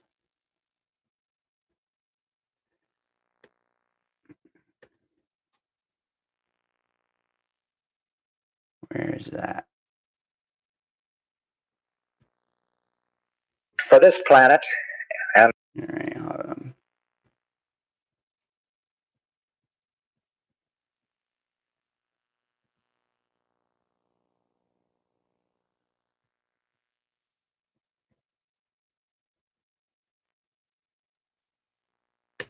$5 million years ago, this planet was called Tigyac. Yeah. There were 90 planets in this sector called the Galactic Confederation. This is part of the text of a Hubbard lecture. They had elected a fellow by the name of Xenu to the supreme ruler, and they were about to unelect him. And he took the last moments he had in office to really goof the floof. Xenu decided to take radical measures to overcome the population problem. Beings were captured on other planets and flown to locations near 10 volcanoes or more on Earth. H-bombs were dropped on the volcanoes, destroying the bodies of the beings who, as thetans, attached themselves to one another as clusters. A revolt followed of the loyal officers against Xenu. Xenu was locked up in an electronic mountain fortress and remains there still. Since that time, beings born on this planet have had clusters of thetans attached to their bodies. OT3 can run out these clusters and cause them to leave us and reincarnate as individuals. After hours of expensive auditing, you are rid of the body thetans attached to you. You may then acquire psychic powers, move objects at a distance, and have out-of-body experiences. If you find you can't, then you must take the course again for another £5,000. Yeah. So, just to kind of, the thetans are basically all these fragmented entities that do not belong there. So, where are we at here?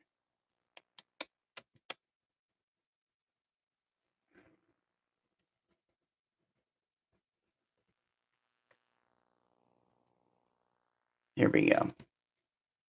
About average Scientologists. And explain to me the Sea Org, because was that established when L. Ron Hubbard was evading taxes? So yes, he got and on he a was boat? on a ship. Yes, and he created the ship called the Free Winds, and whatever ship that's not called the Free Winds. It is called the Free Winds now, but that's where they deliver the highest level of Scientology. There, OT8. So when you get to OT8, you got to get go on to a the Free boat. Winds. But before that, I don't know the name of his boats, but I think it was called the Apollo.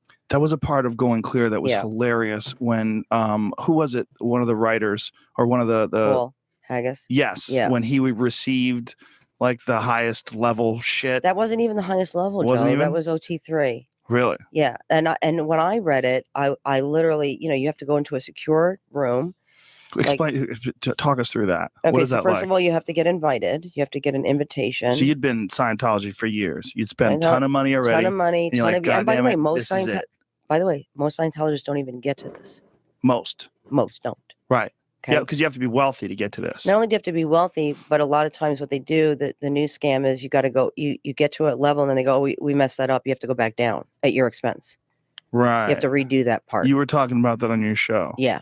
Yeah. So. And they will rewrite some new thing. Yeah. And... Now David Miscavige rewrites things and says he found it in a vault somewhere. And like we all believe it, baby. Honestly, right. We all believe it because we want to believe it. So talk me through. So you go through this rigorous. What level did you get to? OT5. Ooh, you got close. Yeah, I got close. I got to so when I went so I think it goes to like OT8 is like the highest, and just the level of fucking secrecy is absolutely mind blowing. When you hear her talking about going to OT3, where they finally start revealing, the secrets of Scientology, right? And talking instead of doing these audits, so they have these audits where they use a machine, and they're auditing you. At your expense. Everything costs money. You pay up front in Scientology, which explains why fucking so many celebrities and shit actually do it because they got bread, right? But during this process, this is where they're finding all those thetans from the Xenu story. On Xenu's planet, he took all the overpopulation, right? How similar to our world, the overpopulation. Xenu takes all of them, tricks all of them. He's an evil fuck, is he not? Drugs them with vaccines, right? And then sends them to Earth, blows them up with hydrogen bombs, and then all the little fragments and pieces of them are called thetans, right? And they all attach, right, to the few bodies that were left. And now all the humans born are covered in these attachments called thetans, these parasitic entities. And so the auditing process is them going through your shit, trying to get rid of all of these thetans for you. She goes to OT3, which is like where the secrets start to be revealed. It's hard as fuck to get there, lots of money to get there, lots of secrecy. She's going to describe how they fucking basically got a suitcase connected to her and all kinds of shit just to read these papers and everything, right? And come to find out that now, instead of someone else auditing you about your thetans, now you audit yourself. So you speak to the thetans directly yourself, right? And this goes all the way up to OT8, So this is just wild shit, this entire religion, this entire cult. And they're fucking dangerous on top of it. So many people have come up missing. I got an article about one of the guys who just came out about Scientology recently. He just ended up dead. There's so many things about Scientology and trafficking and everything. And they will send a cease and desist letter to a motherfucker in a heartbeat. Matter of fact, I believe Joe Rogan got one after doing this episode. So to get to this advanced level, it's called advanced levels. Okay?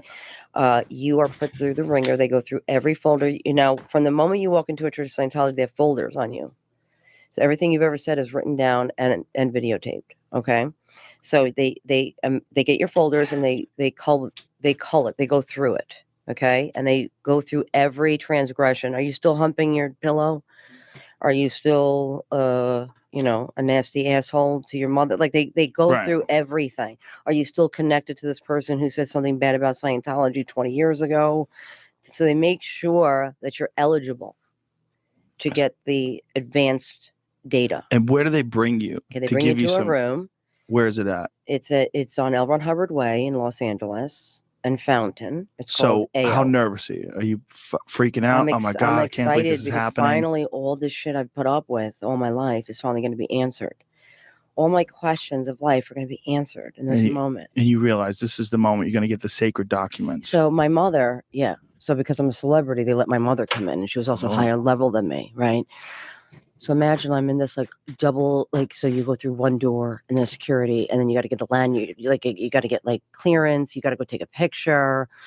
You've got to sign documents and say, if I ever reveal this, it's going to be $100,000. You know, you don't ever. Yeah, and just like every good cult, right? They're sworn to secrecy, right? The Freemasons, Illuminati. That's why they make this symbol, with the throat cut thing, because they, that's part of the deal to get their throat cut if they ever speak about this. To have a knife to the heart before they can fall off their sword, or fall off their horse, and all kinds of shit, right? These are just the different agreements that they make, right? To have death, And in this case, it's just to be sued for $100,000, but they'll get rid of your ass anyway. She goes on.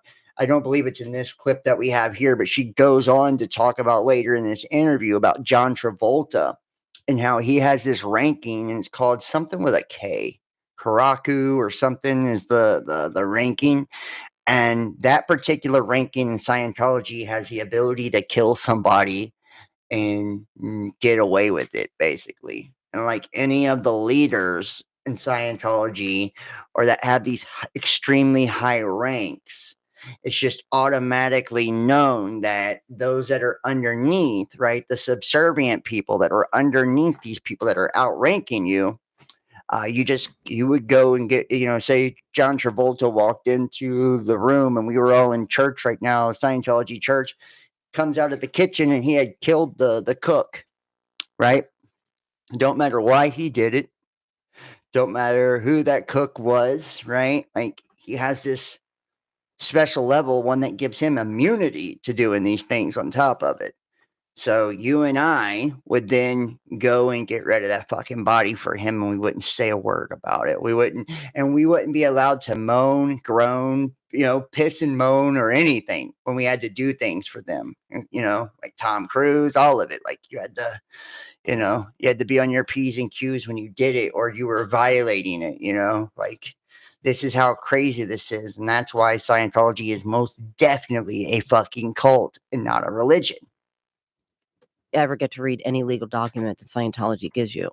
So you just sign things, they say sign here, It's like today, what you did here. So I don't know, I could be married to you, as for all I know, what I signed today. I like how you shook your head no. You don't need to shy. Okay, so comedy. You don't deny, Joe, so I don't know why you keep denying. That's how you step up comedy another notch. Got it. You deny. You just go, no. I didn't get the memo. Oh, okay. Yeah. So that's what we're doing now? Yeah. Oh, okay, got it. So the okay. So you go into the room, a secure room. You got a lanyard. They take your photo. You sign the documents. Well, they give you a folder. You have to get a briefcase that only you know the code to. A briefcase. So you go up to the window, to the AO window, and you hand them your briefcase. They scan your briefcase, and they put the materials in the briefcase, and they close it. They turn it back to you, and you lock it. Then you attach the briefcase to your body. I'm not fucking like with a handcuff? You, no, like with a little clip. Like it has to be physically connected to you. Right. So when you go pee, you have your briefcase coming with you. Correct. Right. Okay. So you get your briefcase. They go down the hall and use your thing, and you're going to be let into one door, and then you're going to go into another door, and then you're going to go into the course room. That's what it's called. So you go into the 3 doors or 2 doors, whatever it was. You sit down, you open up your briefcase, and you read the material for the first time. The answers. So my mother's sitting there in front of me. Okay, she's so excited. Understand that, like, this is what you want for your kids. Like, you're like, they're getting up the bridge and they're getting the answers to life. So when they come back next lifetime, they're not going to forget everything. They're not going to be as fucked up as they were when they were, you know what I mean? Right. Like, it's really a proud moment, And so my mom's sitting across from me, like, so excited. And I'm reading this, that my body is made up of other beings. My body, my whole body, my thoughts and everything are mixed in with these other beings that compose my body. Okay? Mm-hmm. Are you following me with this? What's your understanding of it? Your body's made up of other beings. Right. Everything. My thumb your is nails composed are of other beings. Your hair maybe is other not the beings. nails because they're acrylic. Okay. Your Okay. skin is other beings. Your eyes are other beings. Everything. Okay. Like thou just here, just Right. in there, just Mm-hmm. my thumb is a person, is a being trapped into this body. Mm. Okay. So I read this, and the supervisor comes over and he goes, "Do you understand? I want you to draw it out. I want you to draw it out." So the supervisor like has that. access to this information. Yeah, he's standing there to make sure, right? So I go like this, Joe. I Right. go, I You don't draw a know. little person. Okay. I go, there's a bunch of beings on me like that. And Right. I give it to him like that. Mhm. And he goes, start again. I want you to read it again. And then I want you to draw another one. So I go, okay. So I did all this, and I literally did this, Joe. I made circles on every part of my body. So for people Circles, that's just circles, listening, circles. Lee's drawn a stick figure and she's drawing little circles all over the stick figure. Right? Right, Okay, right. now these beings were like from 75 trillion years ago. They were put in volcanoes and blown up and packaged and overlord. And anyway. Are you freaking out at this point? I look at my mother who's sitting. Now the supervisor's standing over me. So I go, what in the fuck? This? What is this? You're right. And I mean, can you even imagine if you had put, years into being a part of this spiritual belief, this school of thought, this religion, if you will. And we're going to look at some survivors of Scientology, and then we're going to actually hear a few-minute clip from L. Ron Hubbard on Xenu and his description of it, and basically telling you the secret, and I mean, imagine you get to this point and you find out this truth, and it's like it's a fucking strange ass story to say the least. But I mean, is it really that far off from what, a lot of religions and, in the occult and esoteric, belief, like this demiurge, right? Think about the Gnostics and the demiurge, these entities, that make this up, saying that we're fractal or fragmented beings that make up this entity, and trying to make us one whole being again. Now we have all of these essentially demonic attachments to us of these other beings, right? These other, within our bodies, and they make up every part of us, and we have to like unify and make it all whole, And if you think about it, we have the masculine and feminine. Our body is in constant, conflict, the mind, the body, the soul, the left and the right, the masculine, the feminine, there is this conflict going on, and this nature of duality, which duality is really the illusion and the confusion. It's more about the polarity and understanding how to make the two become one and work together, right? Take that narrow path, that narrow gate, the middle way. But imagine finding out this truth and have spent, hundreds of thousands of dollars to get to this point, and then that's what's revealed to you. Something that sounds like it came out of one of his science fiction books. So until you get to O2 which would probably cost you. So you don't learn about Xenu until you get to O2 which would probably cost you £100,000 to get there. So most people don't even make it that far.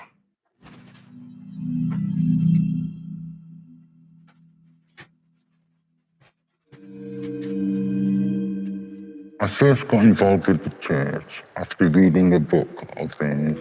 I hadn't ever heard anything about Scientology before that, so I didn't know what a cult was. I was in my mid-20s, and so I did contact the church, and I went in there, and they had me do a personality test. They kind of told me that I was a complete mess and I needed to do some Scientology courses to sort myself out. They actually used the free personality test as how to recruit people. That's the number one way of doing it. It produces like a graph to show where you're happy in life and where you're not happy in life. And they're looking for...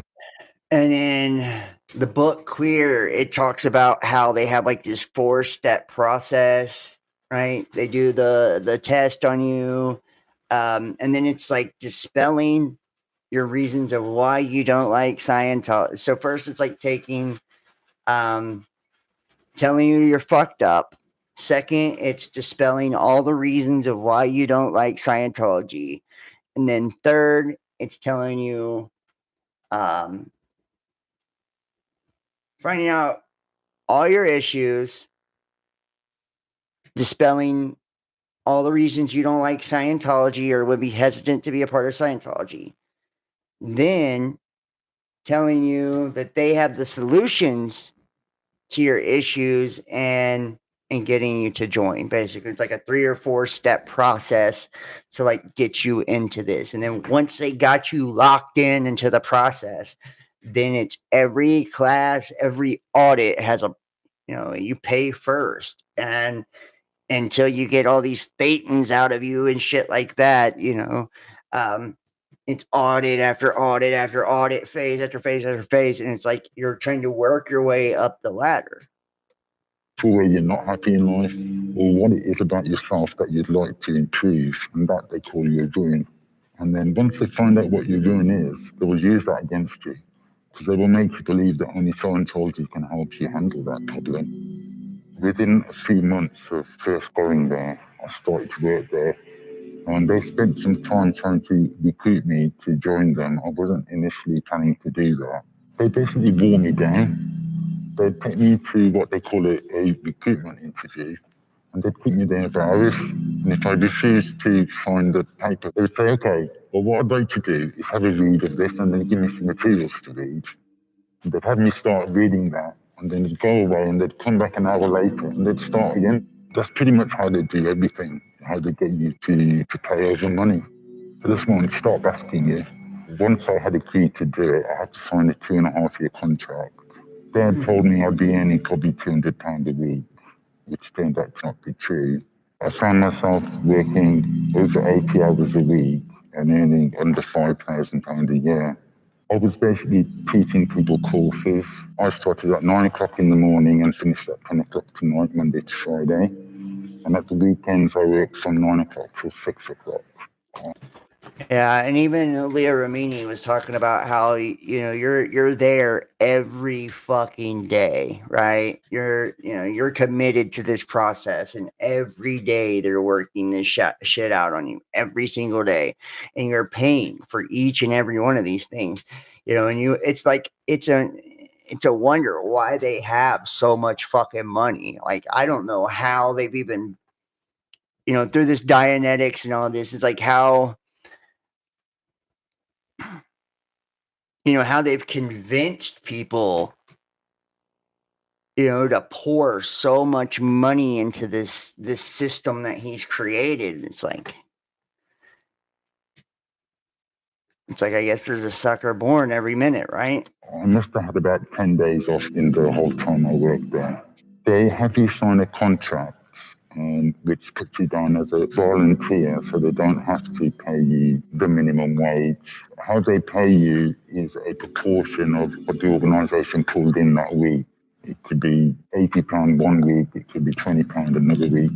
You've got no control over it. They tend to cut you off from everybody, and first of all, by taking up all your time, they have you in there every free moment you've got. So you haven't really got as much time for friends and family, and you end up kind of cutting them off automatically.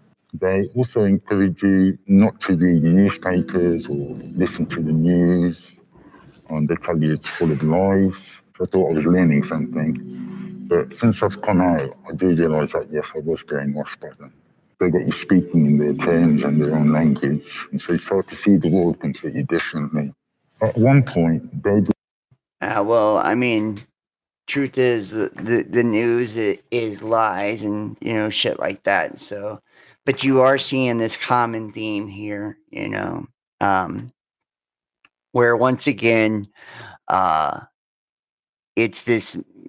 It's like you are dependent upon whether it's the cult leader or the cult doctrine, whatever it is. That's what you're dependent upon. you know, and they all have their own way or method of doing this, you know, like Heaven's Gate, they did it in a different style, right? Like the guy Doe, he was the representative. Only periodically a representative came from heaven, you know, to bring everybody with them, and they all had to take off their skin suits by taking themselves out, you know. And they preyed on people that felt incredibly outcast or rejected, right, and didn't fit in society. You know, and promised them that they were evolving to this higher level, you know, this extraterrestrial shit, you know, and that, you know, and they all had their communal living. They weren't allowed to have sex. They weren't allowed to do all these different things. No outsiders, no nothing, right? Even castrating themselves and, you know, doing the whole trans androgynous shit, right? To make themselves more, you know, alien. But Doe was the teacher and everybody else was subordinate to him. And he was the only one with that higher level knowledge. Nobody could ever reach his level. So you always needed him to be able to learn. And he would get your mind ready for your vehicle. And he would get your vehicle ready, you know, to go to the other side. You know, it all had to go through him, you know, and then the ones who learned under him, you know, because he's the master, they're the students, right? So now that you've learned under this teacher that claims to be this, you know, he said, oh, well, I've been here. I was Jesus. I've been here before, right? And that was another one of the times that we were here that was special. And the only thing religion and church and stuff is good for is to prepare you for when, you know, I come, you know. uh, and was incredibly technologically, you know, savvy. They were, you know, using the internet and technology and shit to promote themselves online, make money, all of this. And I even got a clip of like the mansion they eventually stayed in. They were going from campgrounds to campgrounds and shit in the beginning. Heaven's Gate was, but just like Scientology, by the end, they had a big fucking mansion, a big nice compound, just like all these other cults we're going to see tonight. They all have compounds, right? Eventually, because they take all their parishioners, all the people, the members of the cult, they, you know, they tell them, like, you know, you got to be willing to give up everything, right? All your life savings, your marriage, your children, you know, walk away from it all, give it all up and follow me, you know, join me, and I will take you to God, and I will give you this doctrine that you can't get from no one else. You can't get or find anywhere else. And this is what's going to take you over the top. And this is what's going to make you special. This is what's going to make you an ascended being. This is what's going to take you to the next level, right? And people, we have this, you know, we have this desire to want to be different, to want to be special, to want to be unique. We have this within us. Every last one of us do. And you can say you don't, but you're a fucking liar, right? We all want to be special. We all want to be special, you know? We all like to think there's something special and unique about us. Yeah. Which is why, you know, spirituality is dangerous. It's fucking dangerous. And I'm being for real, it's dangerous. You know, you don't have to join a cult for it to poison your mind either. I can't tell you how many fucking people I have seen, you know, start, you know, teaching, you know, online, which teaching is, they're actually just creating content, but all of a sudden they think that makes them the teacher, you know, like Doe, right? And then they start teaching, and because they teach online, which any fucking idiot could do, we can all pick up a microphone or a laptop or a phone, right, and speak into the shit. It doesn't mean we're qualified for anything. And no matter how confident the motherfuckers are, it doesn't mean they're competent at all, you know?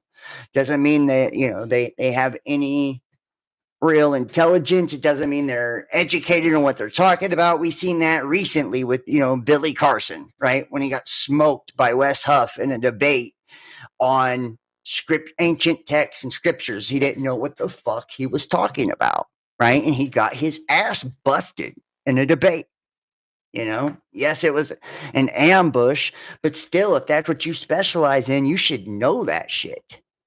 You know, you should know that shit. You should have that shit memorized. Could nobody jump out on me about the stuff that I know about, you know, and just catch me off guard to the point to where I just look stupid and foolish to where like my jaw, you know, the shit I've studied and made a career out of. Nobody could do that. So for them to do that to Billy Carson says he don't know what the fuck he's talking about. And I've seen multiple times where that's happened to the guy. I think he's cool. I think he's probably a great dude, actually. I just think, you know, celebrity poisons people's mind, for one, right? And they start to believe that, you know, some people aren't meant to have power, whether it's cult leaders or celebrities or the boss at work or whatever. They're just not meant to have power over other people. They can't handle it. It goes to their fucking head. They either become, you know, unstable and can't handle the pressure of power, or they become too fucking controlling and crazy, you know, when they have power. Or they become condescending and believe everything they say is right and that they can't be challenged and that they're never wrong, right? And they know it all because they have influence, because they have power, right? They can't be taken down. They can't be toppled.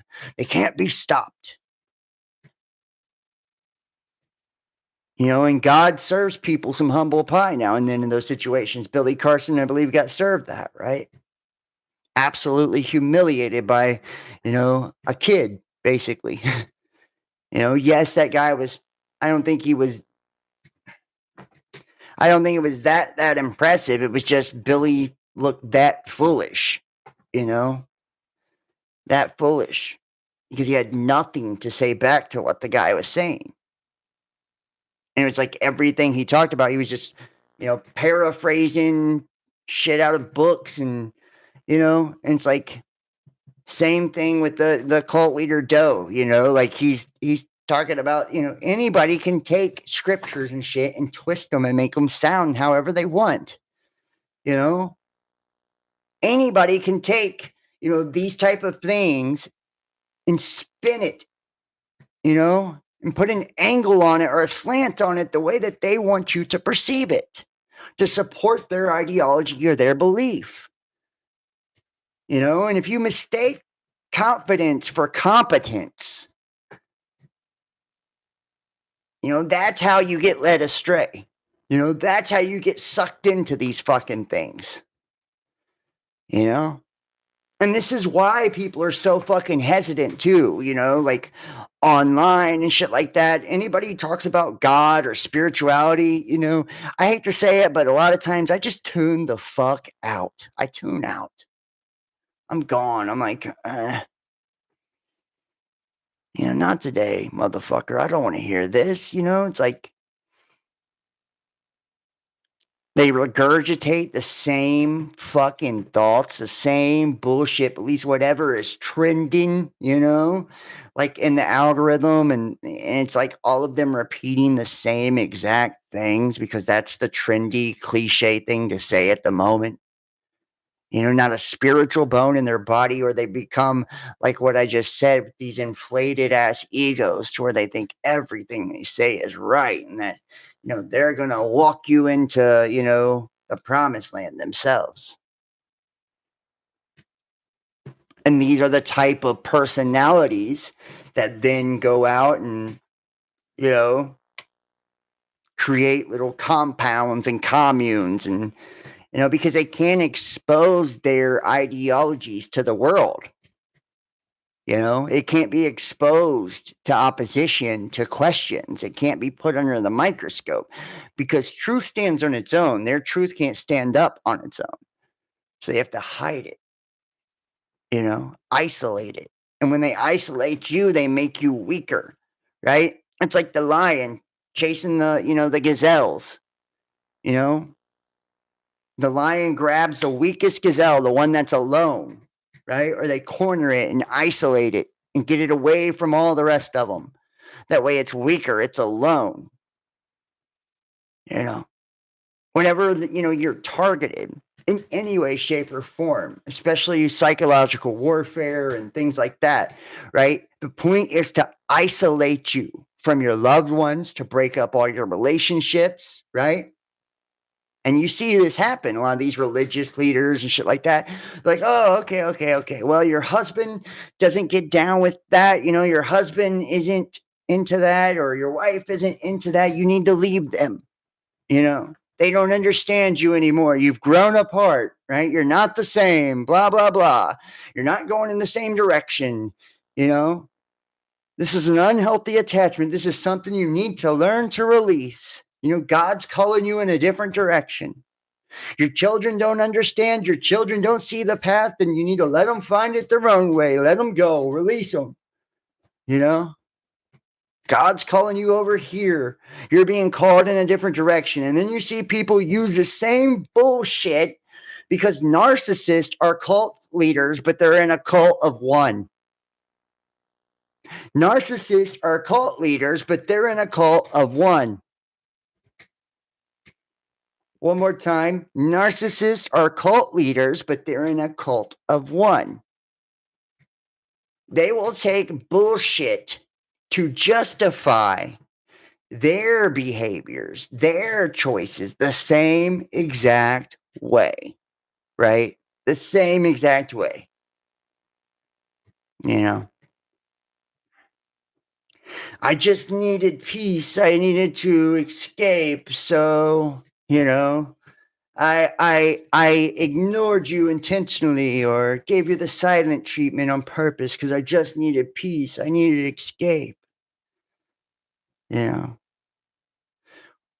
me and my husband just, you know, they weren't allowing me to grow. We weren't seeing it the right way. We weren't, you know, so I'm being called in another direction in life. I'm being called on this journey to go across, you know, state with the pool guy.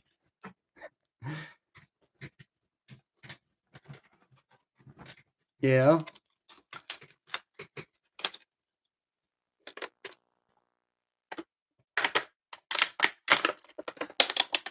It's sad. It's sad, you know, but this is this is bigger than just cults. This, you know, this stems from broken, you know, psychological trauma within individuals first, you know. They decided to send me to a place called Flag in Florida in America. And they send you there to become trained. They consider that place to be the mecca of Scientology. They paid for me to go over there. And then once I got there, they took my actual passport off me and they kept that. So I couldn't leave if I wanted to. And I was doing courses over there in America. It was an even harder schedule than it was in England. It was even longer. And hopefully I did see here. Make sure you guys hit that thumbs up for me if you guys are in the chat. It helps with these algorithms.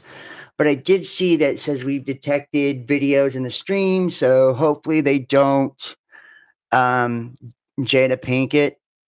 Jada Pinkett, seriously, John, you are one of the most knowledgeable, intelligent guys I've listened to.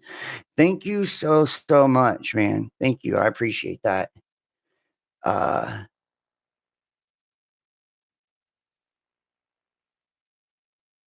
What's wrong, Sam? Sorry, guys. I'm just now catching up with the chat here. I see Sam saying, got it back. Yeah, we live in the Cincinnati area, so that there's tornadoes everywhere. I don't know if you guys are, you know, there've been like tornadoes supposedly popping up every fucking where.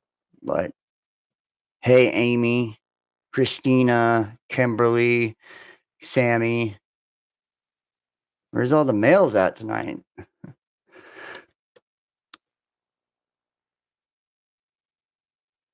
Melopedia. There we go. There's Tim. Hey, Tim. Nice to see you, brother. But, you know, so this is what I'm talking about. Like, and make sure you guys hit the thumbs up for me. If you guys are in the chat, like I said, it really, really does help with the YouTube algorithms. It pushes it to more people and it costs nothing. So like I was saying here, and hopefully they don't You guys, if you lost the stream, like somebody try to let me know. Hopefully you didn't lose the stream here.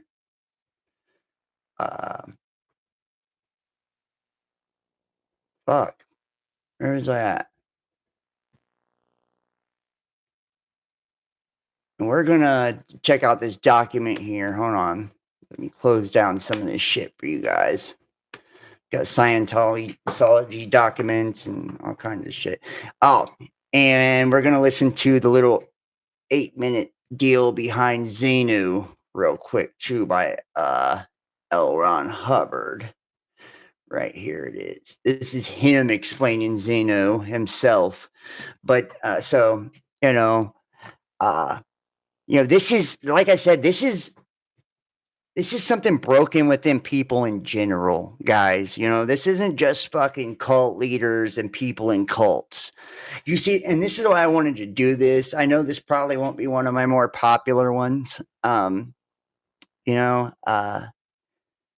I always find it's to me it sucks. It's like the ones I'm the most excited for are the ones I think that are the most important. Are usually the ones that don't do the best. They do the worst.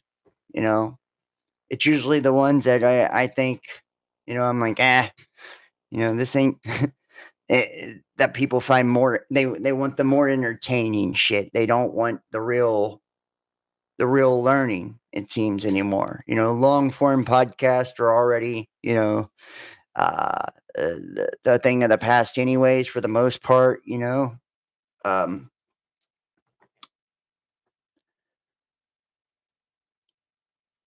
But I also feel like there is this part of people that don't like to hear things that they feel convicted about within themselves. Also, when you start pointing this shit out, especially like the new age, new thought bullshit, and where you do see people take on, and like I said, narcissists are in a cult of one.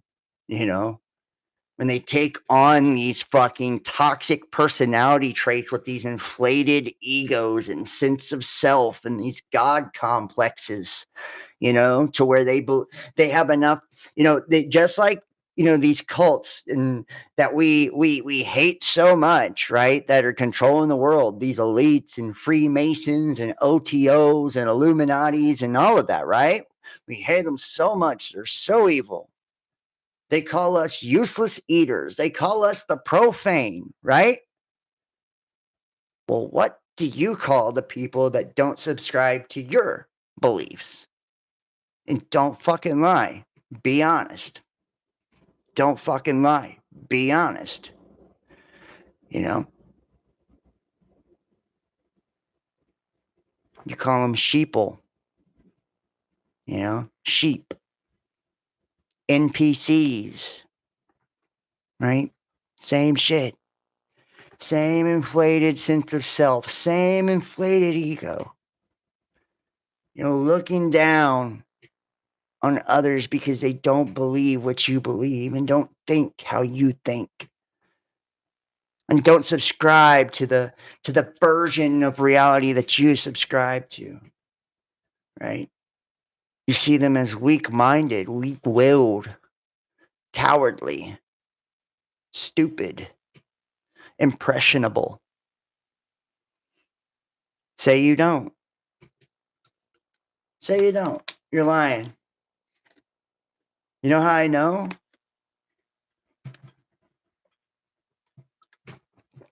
Because I have too. And I still do too sometimes. I got to catch myself.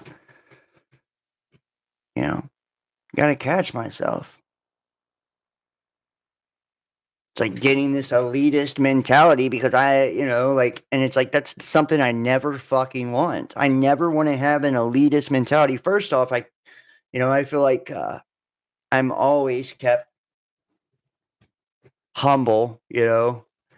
My girl will never let me get too big for my britches. For one, I try not to let myself get too big for my britches either. I have family and shit like that keeps me grounded.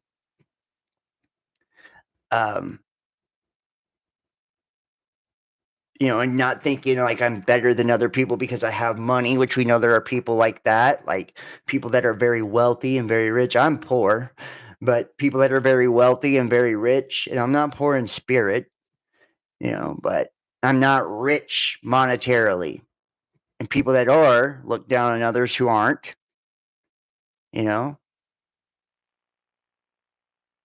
But you have people that because they have this, and I believe it was Jordan Peterson that was talking about Lucifer, right? And that Lucifer is the intellect,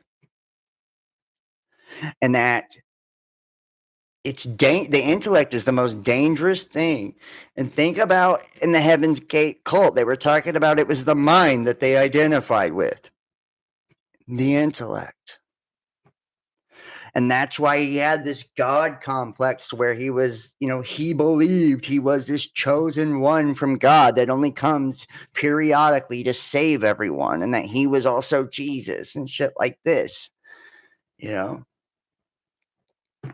that intellect, especially if you're very intelligent, which a lot of you that are watching this, you are intelligent. I've spoken to you, I've seen your post online. I've watched your videos. Like, I've talked to you. Like, I've interacted with you for years and years now. Like, and it's a tempting thing, right? To be intelligent, especially, in something like spirituality, right? Esoteric, the occult, something that's been hidden from everyone else. But you've cracked the code, right?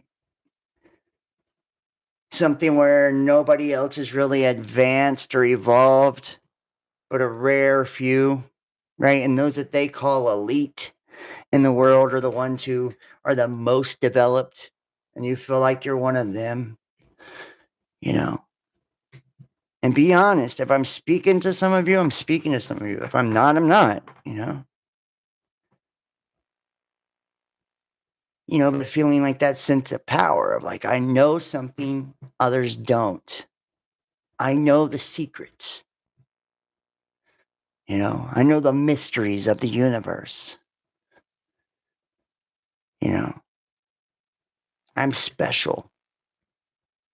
I'm one of the elect. I'm one of the remnant. I'm one of the chosen. How often do we hear that? Chosen ones. If you're a chosen one, people are going to hate on you. Blah, blah, blah, blah, blah. Every time I see those videos, I want to. You're a chosen one. Right? The arrogance.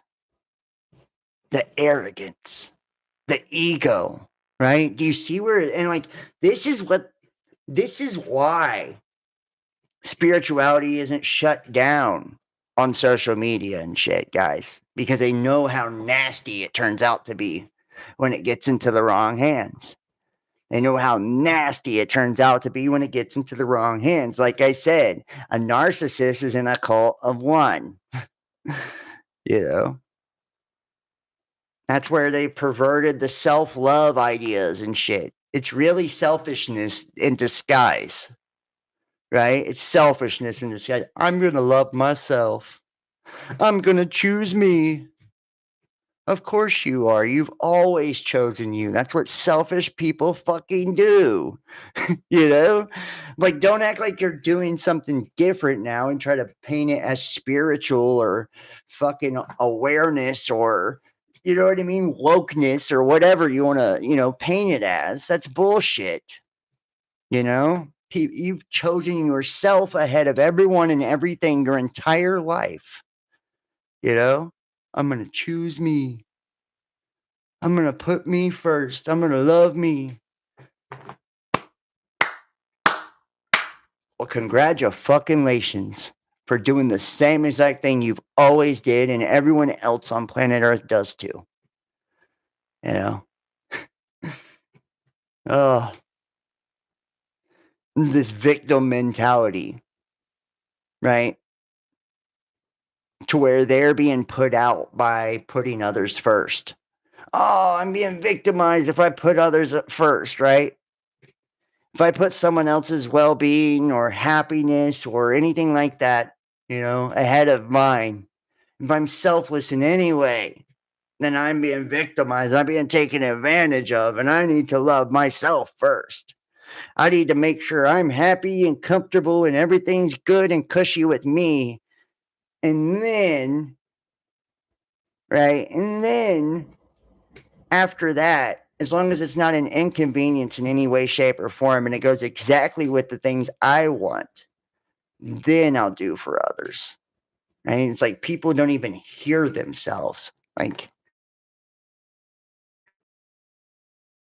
they are good fucking people. They believe they are so as hell.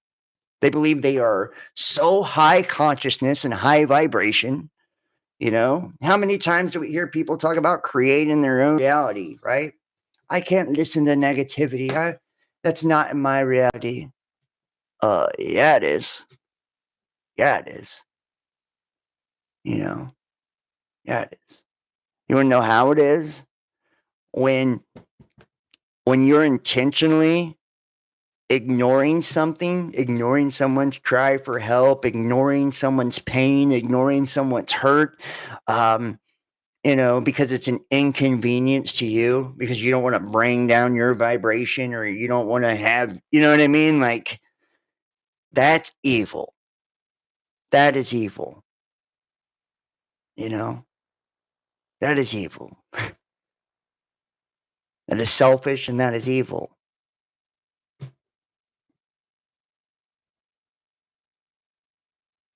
And it's like we're nurturing through the internet a whole army of L. Ron Hubbards, a bunch of condescending people, overstocked with information, right? They have all the information you could want, right? They can research, they can, spout off all kinds of fucking information, right? But no actual morals, no principles,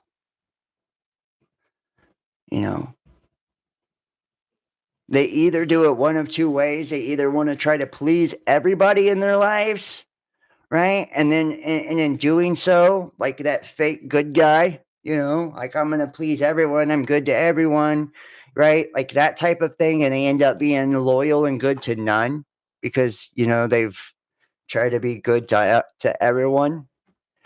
They don't really stand for anything. They don't really have, they don't have a backbone. They don't have, and you've got to draw a line of like what you're and who you're loyal to, what you're loyal to, and you can't do that to everyone and everything and shit. Like, then you're doing yourself and everyone a disservice. You're being loyal to no one, that way. When you're trying to be a friend to everybody, you're being a friend to no one. So we get that, which is a fake thing as well. That's people that's wanting to be accepted or seen as good, right?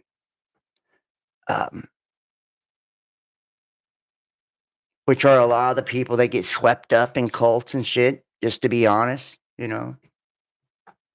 because they can't make decisions and choices for themselves. They get into situations and they're afraid of change. They stay where it's comfortable, right? So even if it's a dire situation like this, they feel accepted. They know it's toxic. They know it's bad. They know it's detrimental. They know it's ruining them or ruining their life, or, it's like they won't step out of it because they feel they belong to something. They feel safety and security in the known,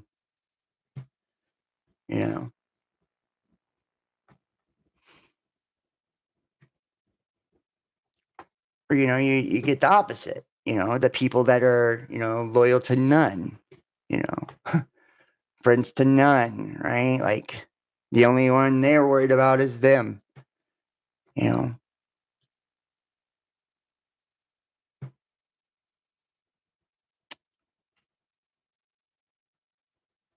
it's like, is this a reflection of society, right? This way that we became, and groups like this kind of like manifesting and popping up periodically? Is this a reflection or a symptom of our own psychosis, mass psychosis?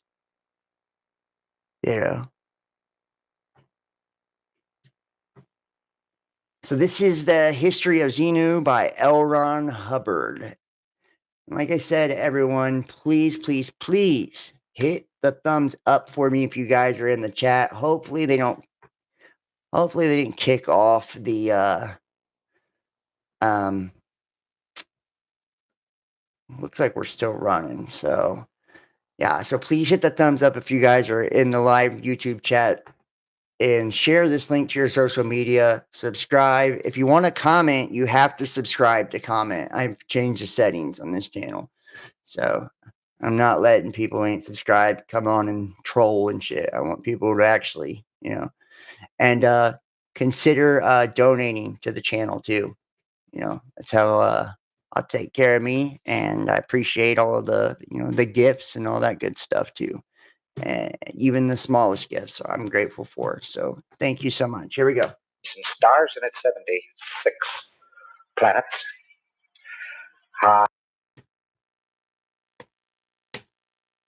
For this planet and for this confederacy of the 21 adjacent stars and its 76 planets. The incident 2, it is a very long, involved, and complex incident. It's about 36 days. It starts out normally with a capture, some kind or another. Capture. And don't think of yourself as I'm trying to run a capture of having been airy-fairying around in the air and somebody something or other and got you down with a net and all that balderdash. Because people at that particular time and space were walking around in clothes which looked very remarkably like the clothes they wear at this very minute. And the cars they drove looked exactly the same, and the trains they ran looked the same, and the boats they had looked the same. Circa 1950, 1960, the civilization has simply copied our 100% because they were told to. And they walked down streets that looked like these streets and lived in houses that looked like these houses and so on. That's what the hell.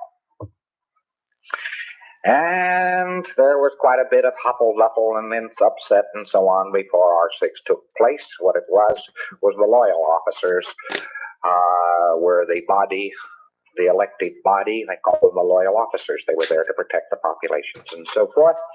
And they had elected a fellow by the name of Xenu, could be spelled Xemu, to the supreme ruler. And they were about to unelect him. And he took the last moments he had in office to really goof the floof. Yes, I don't blame you for dropping something. And he took these last moments to really upset it. He, of course, had several key birds who were close to him. He was a suppressive, and all suppressives. He got these administrators and so on, and heads of planets in various positions and places. He picked out all the cowboys in the white hat, and he got rid of them first, fast, and then troops, not knowing what the hell they were doing, but fed all kinds of false orders, were fed in against the population to pick them up, one after the other. Rat-a-tat-tat-tat-tat-tat-tat. One of the mechanisms they used was to tell them to come in for an income tax investigation. And the United States just copies income tax. They're just R6, they're a bunch of dramatizing psychotics, these guys. So in they went, and the troops started slaughtering them, and then the troops, of course, were ordered out to get a hold of certain bodies of renegade troops, which were ordered to get certain bodies of bad troops, and they shot each other up and implanted each other and wiped it out. They were making... Yeah, and I want you to think about this too. Like, what he's saying about the Xenu, right? That he was this ruler, and this leader, and they were getting ready to unelect him. He gets rid of all the white hats first, right? Anybody on the good side. Then they go after all the dissidents next, right? And this is because of this depopulation problem on the planet too. Like, this is just so fucking, a lot of people believe science fiction, is predictive programming. And when you see a lot of sci-fi movies and sci-fi books and shit, and this guy's written more books than anybody on the face of the earth, you could really see why people would believe that. And then what he does to these people next, right? Using these spy planes and vaccines and shit like this. And billiard balls out of these places. They were imported. They were actually, the trick was to shoot somebody, disable somebody, very often a needle into a lung, and at the same time to hit him with frozen alcohol and glycol, which preparation is guaranteed to pick up a Thetan. All he had to do was pick him up and put him in a refrigerator, and they had him, boy. Because he tried to exteriorize from the body, there he was, frozen. And they threw him into collection points, boxed them up in boxes, threw them into space planes, which are the exact DC-8s. The DC-8 airplane is the exact copy of the space plane of that day. And no difference, except the DC-8 had fans, propellers on it, and the space plane didn't. And they threw them into refrigerated units and so on, in view of the fact that Einstein was absolutely right. No man can't go faster than the speed of sound, or speed of light, which is a bunch of balderdash. The length of time from the planet Coltis to the planet Tigiak, which is the name of this planet, was 9 weeks, and you'll see that it's many light years. Coltis is one of the planets, and is to this day one of the planets of the North Star. Polaris. One of the planets of the North Star. And in the whole 369 Tesla theory, right, with and this is a hard one. I'm not going to get into all of it because it's so complicated, but basically the soul luminescence, and star in a jar, the holographic projection, simulation theory, whatever, right? That this North Star is like the projection point for the Earth, right? Like that's what's projecting down. And I have a video on it on my channel here. It's on the reels or shorts here on YouTube, reels on Facebook. And that's where the Masonic compass and shit, it like bounces off from the hollow earth back up, and it's like 3, 6, 9. Basically 9 is like the highest dimension, 6 is the physical earth dimension, and the inner is like the triune, the Trinity. It's like how we're mind, body, spirit, and soul. It's showing like the different layers of creation, right? It's like the sacred geometry, and it all comes from Polaris, the North Star. So there's weird shit within even Scientology and even Heaven's Gate and all of these cultish shits, right? Like they sprinkle in truth with their lies. And people were buried in here by the billions and the billions and the billions, and they were buried in here with boxes, and they were put in boxes and stacked around. And the people who were on this planet, they were put in boxes. And think about it, right? What is it? The hippocampus, right? Which controls speech in the brain. I could be wrong. Right, but that's the black box, right, which controls language in the mind, represents Saturn's cube, right? The golden cube, the black box. Remember, Saturn, the soul system, it's the Lord of the Rings, right?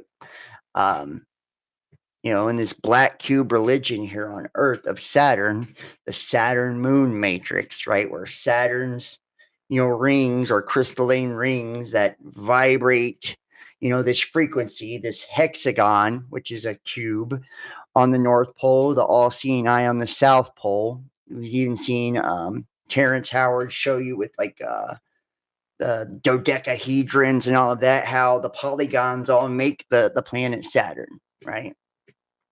Saturn is the father of time, right? And that's where the 666 and all that's the Masonic black cube. All this comes from, right? And the moon acts as like this parabolic dish, essentially like bouncing Saturn's signal to suppress planet Earth, as well as filtering pure awareness from the sun. So it contains all energies of the 7 sons of Satan, which are the 7 main planets of the solar system, which are the archons or the governors or the watchers or whatever, right? And all these planets are responsible for the 7 chakras, 7 days of the week, 7 colors of the rainbow, right? And we are actively impressing upon or imposing color actively upon our reality, our creation, and we're filtering it through us. We're receiving it through us. Right, but everything is within a cube, the angles and shit, and that's why, like in Tartaria, the ancients, the Vimanas and all of this, they all had curvature to their buildings and shit, and their acoustics, right, for sound and vibration, and they were able to levitate things and create free energy using mercury and gold and all of this because and copper. And basically the Tesla coils, the energy of the earth, all these pyramids and shit and ancient structures are built on Earth's grid, harnessing the energy. And then we have now everything is very angled, right? Arch angles, right? These angles, 90-degree angles, and angles actually trap energy. They trap light. So, which is the cube, right? And Jesus being on the cross, right, is the cube broken open. So he's like broken out of the box because he's the Christos, the Christ, which is the anointing, and they place that crown of thorns on his head, showing like, you may be free in your spirit, but we'll always control your mind. And it already just caught it in government, to govern, to control. Mental mentality, your mind. the teeth. They weren't bothered. Nobody bothered to pick them up. They just shot their administrators from guns and shot their control points out. And they took these people in boxes and so forth, and they dumped them, and then they set off hydrogen bombs on the top of each primary volcano there is on this particular planet. And when they blew up, it blew the Thetans into the air, and after the bomb, an electronic ribbon, which also was a type of standing wave, was erected over the area. The tremendous winds of the planet blew every Thetan there was straight into those particular vacuum zones which had been created. These were brought down, packed up, and put in front of projection machines, which with sound and color pictures first gave them the implant which you know as clearing course, and then a whole and projectors, right? Projections. Remember, we're born in the image of the Elohim, right? Which is, image means a projection, a phantom, an illusion. Track implanted, which you know as OT2. After this, however, about the remainder of the 36 days, which is the bulk of them, is taken up with a 3D supercolossal motion picture, which has to do with God, the devil, space opera, etc. They go 5 pictures to 5 words, and we have the full record of what it is. And it goes on for about 36 days, and then these poor bastards were let wander out. Pardon me. They were then boxed up again, and the boxes were mixed, so that there were 2 assembly areas. One was Las Palmas, and the other was Hawaii. And in these 2 assembly areas, they took samples from each volcano area and put it in little boxes. They had an assembly line, and at Las Palmas, it runs down the main street of Las Palmas. We've had more damned accidents on that main street you'd shake a stick at. One of our captains was feeling rather queasy until I told her, well, the old assembly line of R6 is just 25 feet from you as you lie here on the slipway. That blew the charge. The towns that were left and so on were just battered into ruins, where you had the renegades that had been hired and so on, and the administrators that had been loyal to Xenu were still trying to hold out. Within a year, he was under arrest, and within 6 years, the lot had been wiped out. The loyal officer was triumphant. Xenu was put with several of his cohorts in the center of a mountain, which is still on one of these planets. And think about this. This is the rebellion of Lucifer. in heaven, right? That's what it's ultimately talking about, you know. And these motion pictures that all these Thetans were brainwashed with, you know, God, the devil, the Bible, all that shit. Basically, he's saying that's the religion they brainwashed these Thetans with, right? And eventually he was overthrown, and all his loyal people with him, loyal officers, which sounds like some fucking Freemason shit, right? Because that's how they talk. Like, what is it called? Worshipful master and shit like that. They have, you know, in the Scottish Rite and the different degrees, they have different names with the worshipful master, and there's different officers of the lodge, right? And masonry.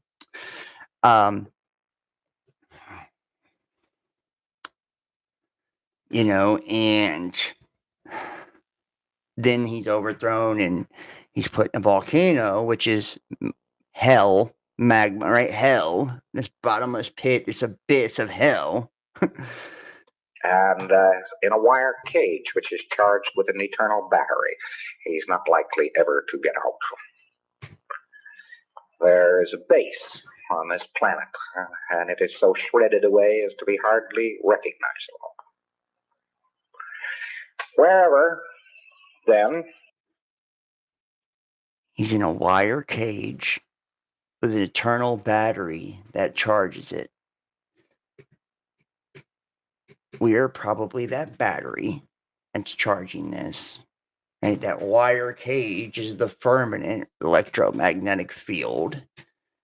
Never likely to get out, and it's been so shredded that you would not recognize it, and think about the story of Tiamat being blown up in a million pieces and the earth being what's left of Tiamat.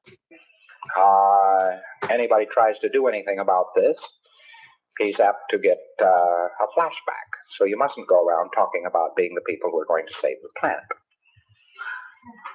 You are the people the planet obeys. You are the people who own the planet. You are not the people who are going to save the planet. And thereby you will save it.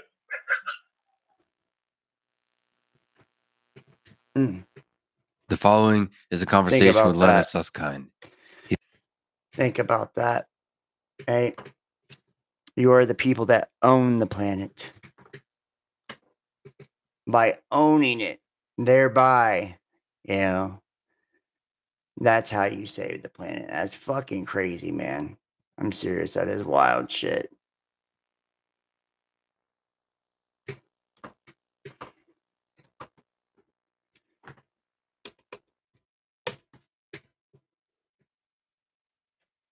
We're about to skip to some other ones, but the first principle of my own philosophy is that wisdom is meant for anyone who wishes to reach for it. It is the servant of the commoner and king alike, and should never be regarded with awe. The second principle of my own philosophy is that it must be capable of being applied. Learning locked and mildewed books is of little use to anyone, therefore of no value unless it can be used. The third principle is that any philosophic knowledge is only valuable if it is true or if it works. These three principles are so strange to the field of philosophy that I have given my philosophy a name: Scientology. This means only knowing how to know.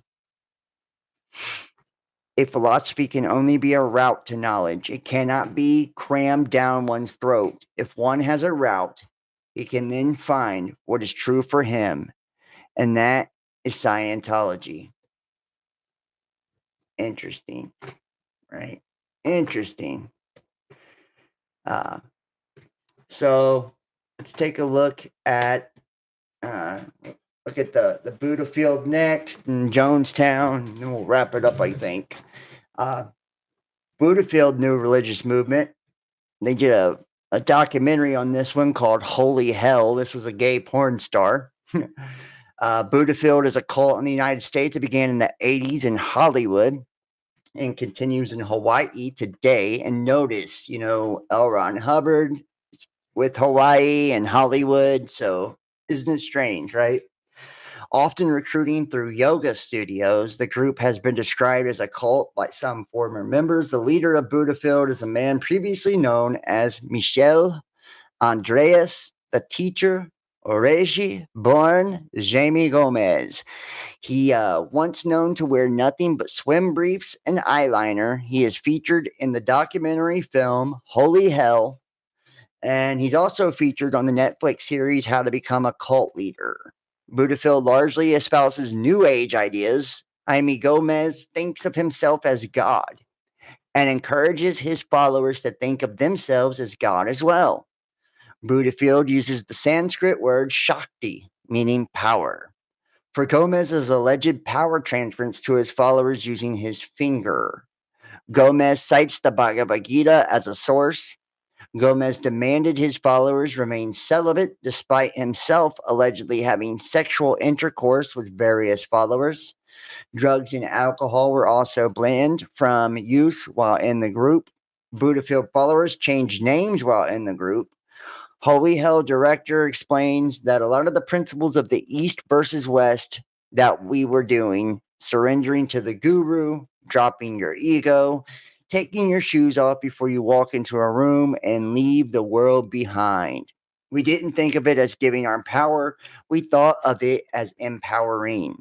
3 to 5 hour ballet practices, 2 to 3 days each week, were often a part of the group's activities, with members even missing their jobs for practice. The resulting performance was never shown to anyone outside of Buddhafield.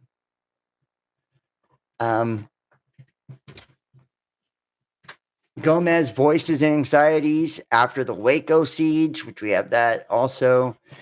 Pinpoints this is the moment when Gomez's paranoia began.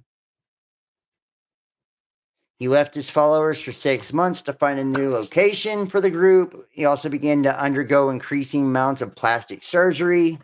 So let's take a look at some of this here. Here he is, Buddhafield cult leader Jamie Gomez, loved wearing Speedos and eyeliner. And there he is. And this is from the How to Become a Cult Leader. Yeah, okay, so Jaime Gomez was Buddhafield's leader and founder. He was born to a wealthy Venezuelan rancher and came to the United States to become a movie star per CNN. At that point, he legally changed his name to Michel Rostand, but his dream was rather short-lived. A former cult member, Radia Gleese, spoke to the Daily Star, describing Gomez as just a lovely guy, smart, funny, good-looking, and charismatic. I loved him. When he was running the cult, Jaime went by Andreas or the teacher and was sometimes called Regi or God King. He had a non-speaking role in Rosemary's Baby, the iconic horror movie. Buddhafield was a former cult that Gomez founded, where he thought of himself as God. He was known to wear Speedos and eyeliner, blah, blah, blah. Okay, so let's see if we can just get some clips of this now.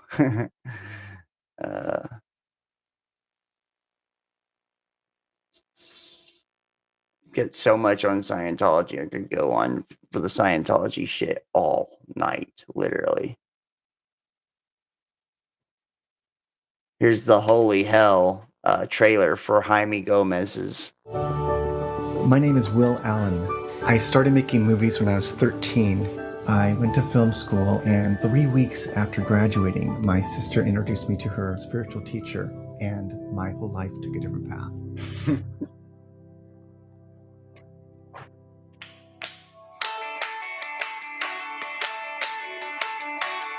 It was the middle of the 80s, and we wanted something different.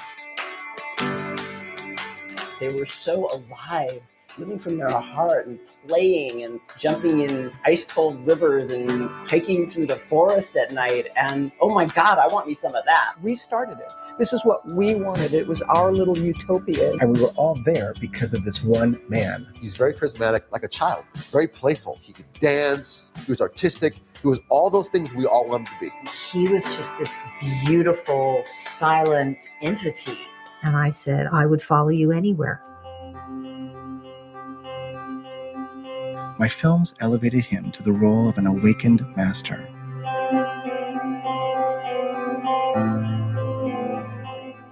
He spoke as if he had gone into the cosmos and come back. He said, what are you willing to give up to know God? It's not like we were forced to be there. We wanted to be there. He always told us we're an anti-cult. I was hallucinating, colors were moving around him, and I thought, I found it. I really felt like I had a purpose in my life. He just became stranger and stranger and more paranoid and more possessive. You can't say no. No is against the rules. He wanted to be worshipped. He wanted to be God. If you can stand naked in front of your master, you can stand naked in front of your God. What's the scientific, rational explanation for this madness? It was so hard to believe, but I trusted him. I never dreamed it would happen like this. I thought we would be together our entire lives.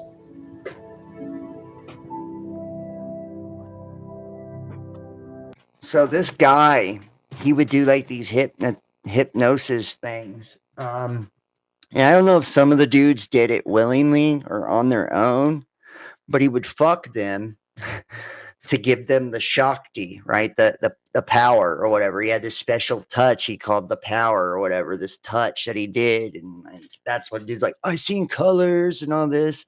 Like, and he would make them fuck him in order to get this touch.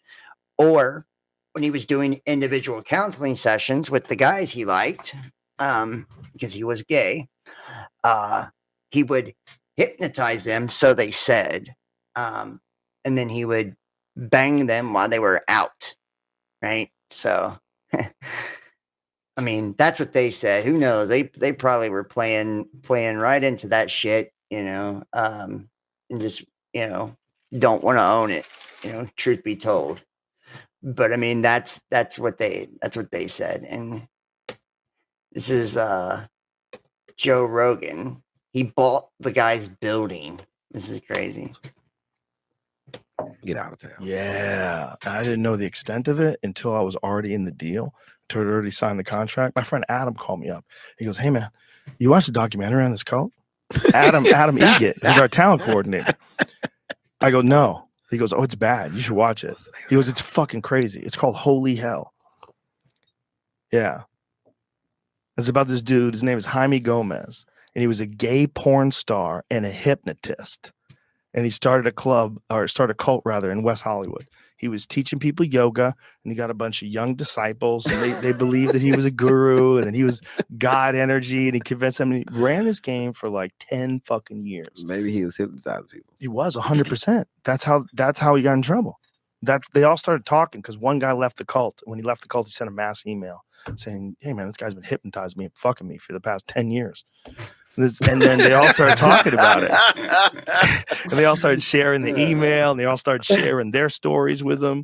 They had all kind of kept it under wraps. And this guy was doing this, and he escaped LA because they were after him. It was right around the time when Waco went down, and the Cult Awareness Network was like going after cults.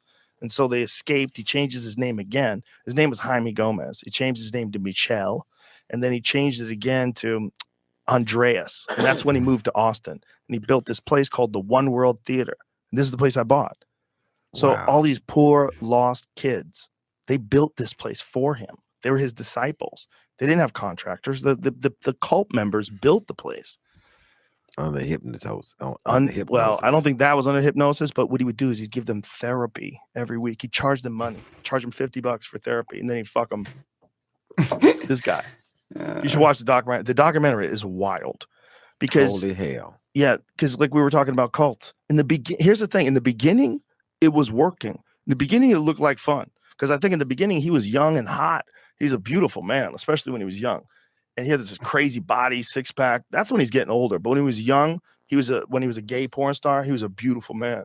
And I think he probably got plenty of dick. already. He didn't have to fuck his disciples, and he just had these people that were like washing his feet, and he was teaching them yoga and telling them that they're all God energy and everyone's God and I'm God. And he even got so far with the hypnosis that he convinced these people that he could give them the enlightenment. He could give, they could touch them. I think it was, he called it the knowing. The And it would be like knowing. this big thing. You had to earn the knowing. But when he gave it to these people, just the power of suggestion, these people were like they were having these like ecstatic psychedelic experiences, like they encountered God.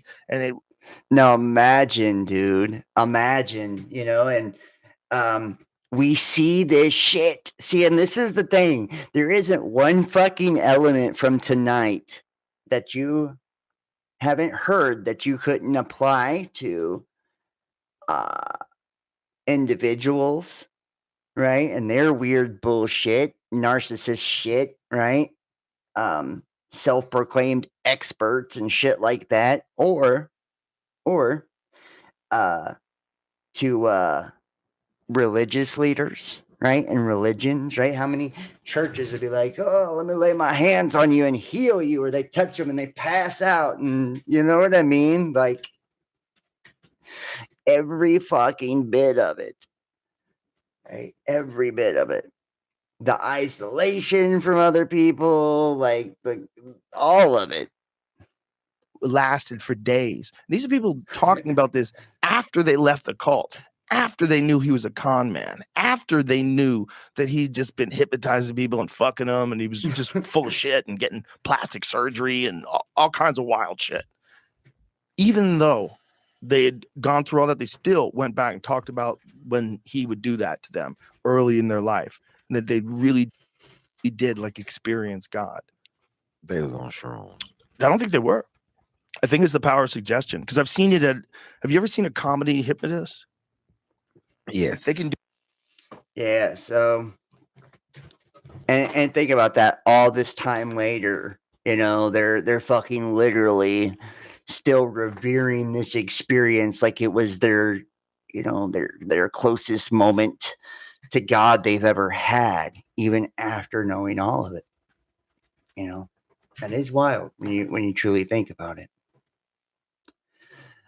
Finally, we are going to switch over to man, I've got so much. I might have to do a part 2 on this one. Honestly, I would I really want to get a lot of all this shit out, but where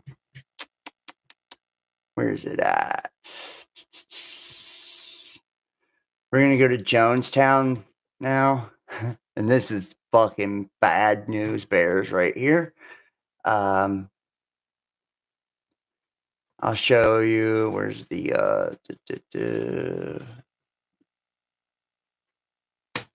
hold on here.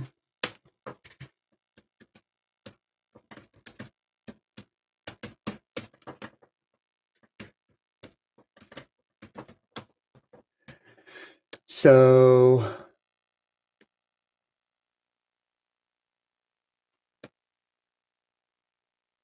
Jonestown is the People's Temple agricultural project, better known by its informal name Jonestown, was a remote settlement in Guyana established by the People's Temple, an American religious movement under the leadership of Jim Jones. Jonestown became internationally famous when, on November the 18th, 1978, a total of, is that right? 918 people died at the settlement at the nearby airstrip of Port Kayatuma at a temple-run building in Georgetown, Guyana's capital city. The name of the settlement became synonymous with the incidents of these locations. Ooh. Where is that? Wow. 909 individuals died at Jonestown itself, and 2 from apparent cyanide poisoning. All but 2 from cyanide poisoning. Jesus. They were injected against their will. Referred to it as a revolutionary suicide.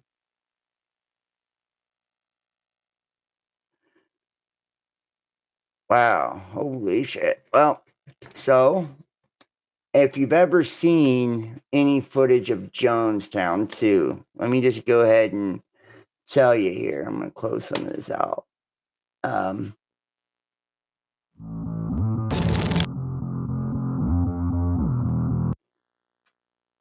Ever seen some of the footage of Jonestown? Holy shit, buddy.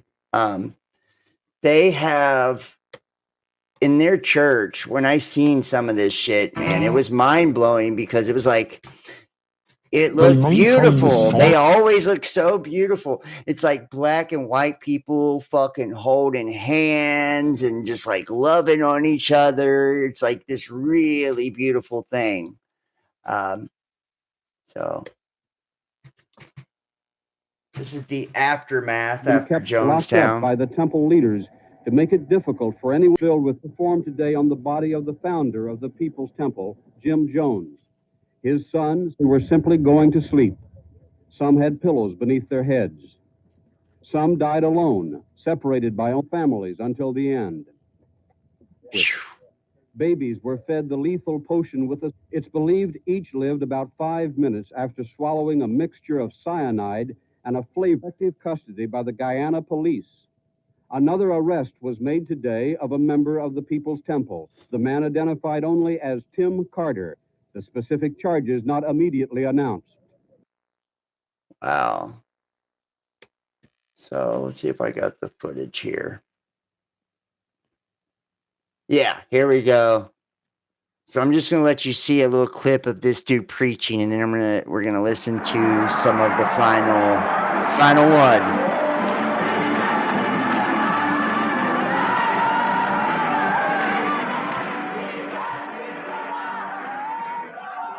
Like I said, check this out. Look, and they have them, and I feel like they did this on purpose because they knew they were filming this shit. And it's like white, black, white, black, white, black, white, black, and you'll watch them as they're sitting down, as they're preaching. They're all fucking holding hands and hugging and kissing.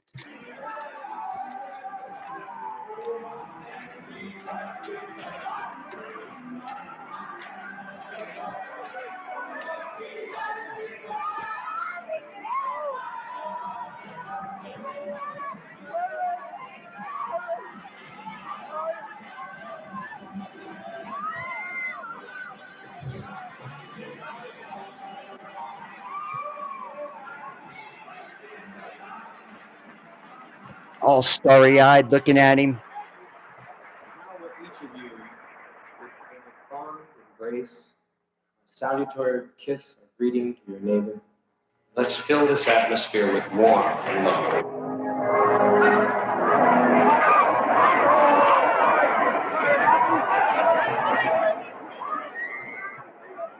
How much I love you.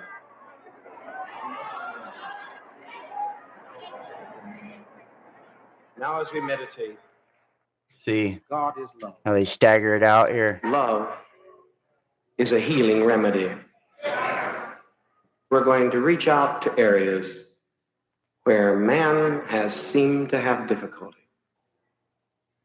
As we concentrate that the gifts of the Holy Spirit might function, or what the secularist might speak of as the paranormal, let us believe. Let us believe. Sister Ingram, you're concerned about the losing of your sight. You're not able to see me clearly. Things just blur to you. You have to stumble around lately through crowds and are not able to see even people's faces close up to you clearly. That's true. You've told me nothing about your condition. Is that No, correct? I haven't. Give that little sweetheart a little bit of love. Thank you, baby.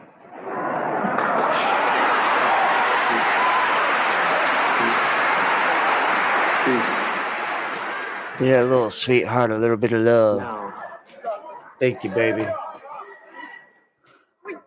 take your glasses off. Let's just dare in our faith. We've seen Sister Brown here, who was blind, totally healed. Saw one of our sisters blind from her childhood. It could be hysterical blindness, whatever. We're not concerned. She was blind and could not see. Now, look at my face. I'm going to hold up some fingers. You concentrate hard. I love you. The people love you. And most importantly, Christ loves you. What do you see? How many fingers? 3.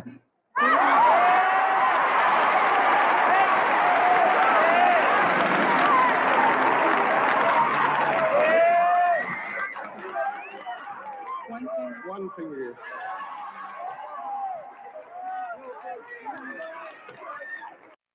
Yeah, so that's what the church is like.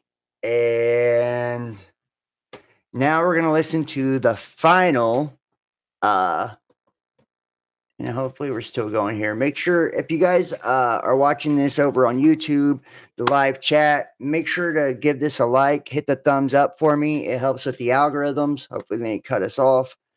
And like I said, please, please, please share this link for me to your social media and make sure to subscribe, click on the notifications bell and comment.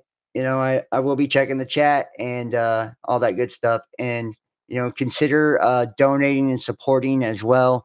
We're completely viewer powered. All the links are in the chat and in the description box down below. And all of your gifts are greatly appreciated. Your support is greatly appreciated. So here we go. This is the Jamestown mass suicide tape. Viewer discretion is advised.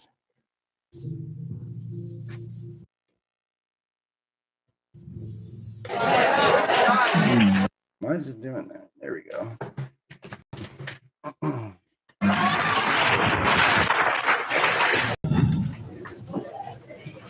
But in spite of all of that I've tried, a handful of our people, with their lies, have made our life impossible. There's no way to detach ourselves from what's happened today. Not only we're in a compound situation, not only are there those who have left and committed the betrayal of the century. Some have stolen children from others, and they're in pursuit right now to kill them because they stole their children. And we are sitting here waiting on a powder keg. I don't think this is what we want to do with our babies. I don't think that's what we had in mind to do with our babies.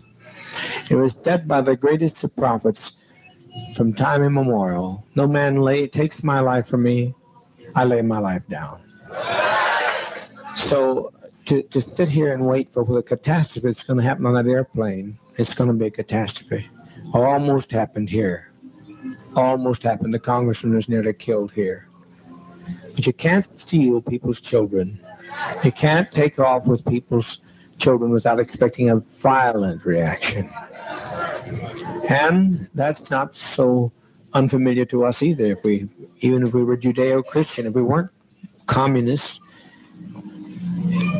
the world, the kingdom suffereth violence, and the violence shall take it by force. If we can't live in peace, then let's die in peace.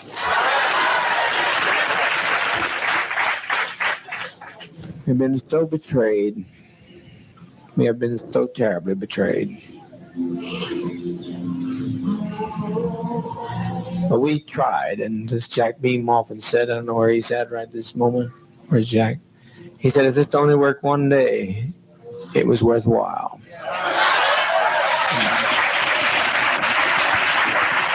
Because what's going to happen here in a matter of a few minutes is that one of those people on that plane is going to shoot the pilot. I know that. I didn't plan it, but I know it's going to happen.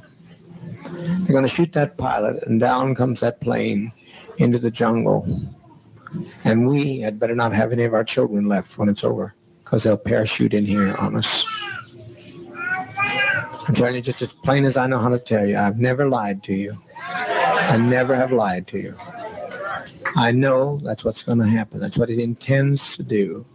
And he will do it. He'll do it. Fortunately, being so bewildered with many pressures on my brain, seeing all these people behave so treasonous, it was just too much for me to put together. But I now know what he was telling me, and it'll happen if the plane gets in the air, even. So my opinion is that we be kind to children and be kind to seniors and take the portion like they used to take in ancient Greece and step over quietly, because we are not committing suicide. It's a revolutionary act. We can't go back. They won't leave us alone. They're now going back to tell more lies, which means more congressmen, and there's no way we can survive. Anybody? Anyone that has any dissenting opinion, please speak. Yes. You can have an opportunity, but if our children are left, we are going to have them butchered. We can make a strike, but we'll be striking against people that we don't want to strike against. We'd like to get the people who caused this stuff, and if some people here are prepared to know how to do that, to go in town and get Timothy Stone, but there's no plane. There's no plane. You can't catch a plane in time. He's responsible for it. He brought these people to us. He and Deanna Myrtle. But people in San Francisco will not be idle over this. They'll not take our death in vain, you know. Yes, Christine. Is it too late for Russia? Here's why it's too late for Russia. They killed. They started to kill. That's why it makes it too late for Russia. Otherwise, I'd said, Russia, you bet your life. But it's too late. I can't control these people. They're out there. They've gone with their guns, and it's too late. And once we kill anybody, at least that's the way I've always put my lot with you. If one of my people do something, it's me. Now they say I don't have to take the blame for this, but I don't live that way. They said deliver up Ujara, who tried to get the man back here. Ujara, whose mother has been lying on him and trying to break up this family, and they've all agreed to kill us by any means necessary. You think I'm going to deliver them, Ujara? Not on your life. No. No, you're not going. You're not going. You're not going. I can't live that way. I cannot live that way. I've lived for all, and I'll die for all. I've been living on hope for a long time, Christine, and I appreciate you've always been a very good agitator. I like agitation because you got to see two sides of one issue, two sides of a question. But what those people are going to get done, what they get through, will make our life worse than hell. Will make the Russians not accept us when they get through lying. They told so many lies between there and that truck that we are done in as far as any other alternative. Well, I said let's make an airlift to Russia. That's what I say. I don't think nothing is impossible. But how are we going to believe it? How are you going to airlift to Russia? Well, I thought they said if we got in an emergency, they gave you a code to let them know. No, they did. They gave us the code that they'd let us know of an issue, not us create an issue for them. They said if they saw the country coming down, they'd give us the code. They give us a code. You can check on there and see if it's on the code. You can check with Russia to see if they'll take us in immediately. Otherwise, we die. I don't know what else you say to these people. But to me, death is not a fearful thing. It's living that's treacherous. Does anybody think, like, on this too? It's like he sounds like his speech is a little slurred, right? Like he's got a lisp, or like his speech is slurred. Maybe he's been drinking, or I don't know. But you can hear this lady; she doesn't want to die, and the whole crowd's going with him. I've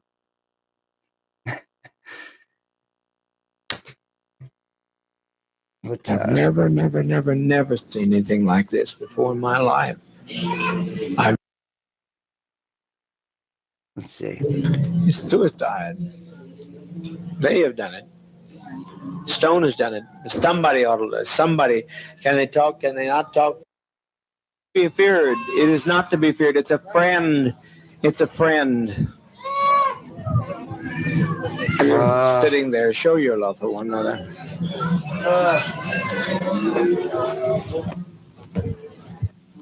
Now, this is the point where they're administering it, and I'm not going to play much of this. I'm sorry, guys. I just can't. I can't hang with this kind of shit, but especially kids.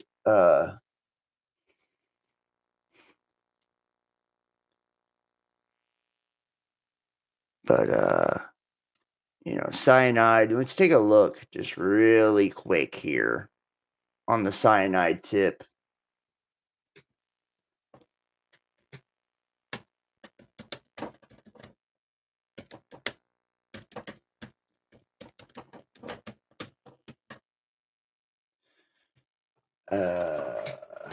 Fast acting, and it takes the body's ability to produce oxygen.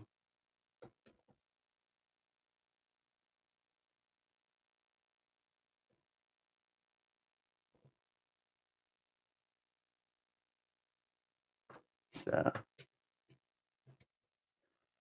but that's what you're hearing. You can hear them like they start crank. I'm pretty sure they start turning back on the music and shit, and you can hear like the kids and shit, and like everybody, like people are just. Calm. Let's get calm. Let's get calm. See, they're giving them. We had nothing we could do. We can't separate ourselves from our own people.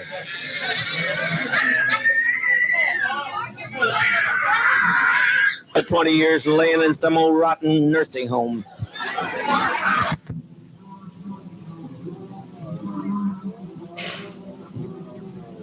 Taking us through all these anguish years. They took us and put us in chains, and that's nothing. There's no comparison to that, to this. They robbed us of our land, and they've taken us and driven us, and we tried to find ourselves. We tried to find a new beginning, but it's... Fine, and thank you, Dad.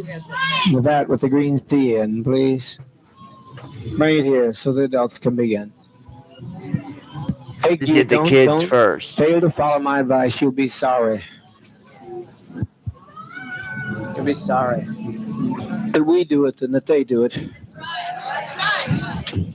Just trust you. You have to step across. And you hear the kids screaming We and used to shit. sing this world's not our home. They've Well, already sure done the isn't. children. We were saying it sure wasn't. He doesn't want to tell me all he's doing. If we will tell him, assure these children. Some people assure these children of the relaxation of stepping over to the next plane. We've set an example for others. We've set 1,000 people who say we don't like the way the world is. Please stop. Take our life from us. We laid it down. We got tired.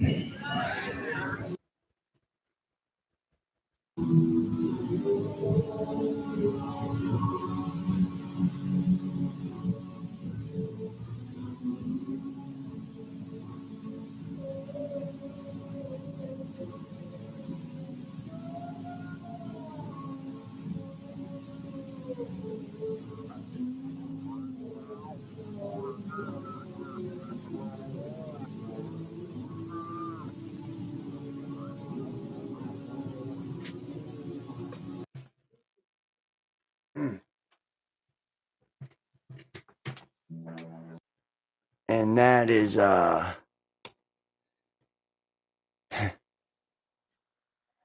that's where this kind of shit can, yeah, it's hard to listen to. I'm really sorry, guys. I'm sorry to even have to play that. I mean, I am. I'm sorry. That one gets to me. It gets to me big time. I can't listen to those children crying and all of that. I'm sorry. I just, I think it was more about him being worried about his fucking reputation ruined and his repercussions and him worrying about all those people. Because they were trying to argue to stay alive. So, yeah. So. Yes, Kimberly F. asked John, do you think any of these cult leaders believe their own bullshit? Or did they just want to take as many people out with them as they could? I do think some of them believe their own bullshit, right? I believe well, remember I'm saying like a narcissist is a cult of one, right? So I do believe that a lot of these people do see themselves as like special as God, like Jaime Gomez wanting to be worshipped and shit like that. Even though he was a hypnotist and shit like that, he felt like he was a superior being, right? And he believed that bullshit. He convinced himself of that. I'm telling you, influence and all that is intoxicating. It is. Jim Jones probably believed he was called by God, and could really heal and shit like that. Doe or whatever, Apple Whitehead or whatever the fuck his weird name was, right? I believe he was very crazy, but he believed a lot of his own shit too, So I do believe a lot of them believe their own shit, but I'm sure at in the back of their minds, they knew that what they was doing was wrong, and they knew that what they was doing was selfish. They just don't care, right? It's like rather than face the consequences or face reality, they would rather, even take lives. So I'm gonna end this one. I may do a part 2 to this one. I mean, I still got Waco and all kinds of cults to cover, but this one was a lot. Jim Jones took a lot out of me. We've been going for a while. I want to thank all of you guys for watching. Lost a lot of people after the Jim Jones too. So I want to thank you guys for watching. Please, please, please, hit the thumbs up for me if you're in the chat. Share this link on your social media. Help me to spread the message, spread the word. Make sure to subscribe. Click all on the notifications bell and consider donating and supporting. I've been demonetized on YouTube, Facebook, everywhere. And every time, I do videos anymore, they give me strikes or they take the shit down. And this is my livelihood. This is how, I support me. So if you get something out of this and you want to, buy me a coffee or give me a gift or whatever, it's greatly appreciated. And I'm thankful and grateful for, no matter what you do, really, even for just sharing the links and taking the time out to watch. You can donate paypal.me, the Best Damn Podcast, Cash App, Best Damn Podcast, Facebook, Messenger Pay, Facebook.com, John Keane, Best Damn Podcast, or Patreon.com, Best Damn Podcast Official. And if you text 513-393-2396 or email the Real Best Damn Podcast at gmail.com. After you have donated in the month of April, I'll give you the links to the private playlist. I've got like 20 videos here on YouTube that are private, and over 200 watch hours from uncensored content, all the stuff that's been blocked and removed and stuff like that. So different ways to catch all of the, exclusive content. So yeah, and if you'd like to book a personal tarot reading, you can do that as well. They start at $35 for astrology reading. Make sure to follow me, Instagram, Facebook, Best Damn Podcast, Twitter, The Real Best Damn, TikTok at The Best Damn Podcast, YouTube, Best Damn Podcast Official, Best Damn Podcast, and John Keane 33. Thank you guys so much for watching. Thank you for all the shares, likes, and for all the support. I appreciate all of you guys. I love you, and I'll see you next time. Y'all have an awesome, awesome evening. Peace.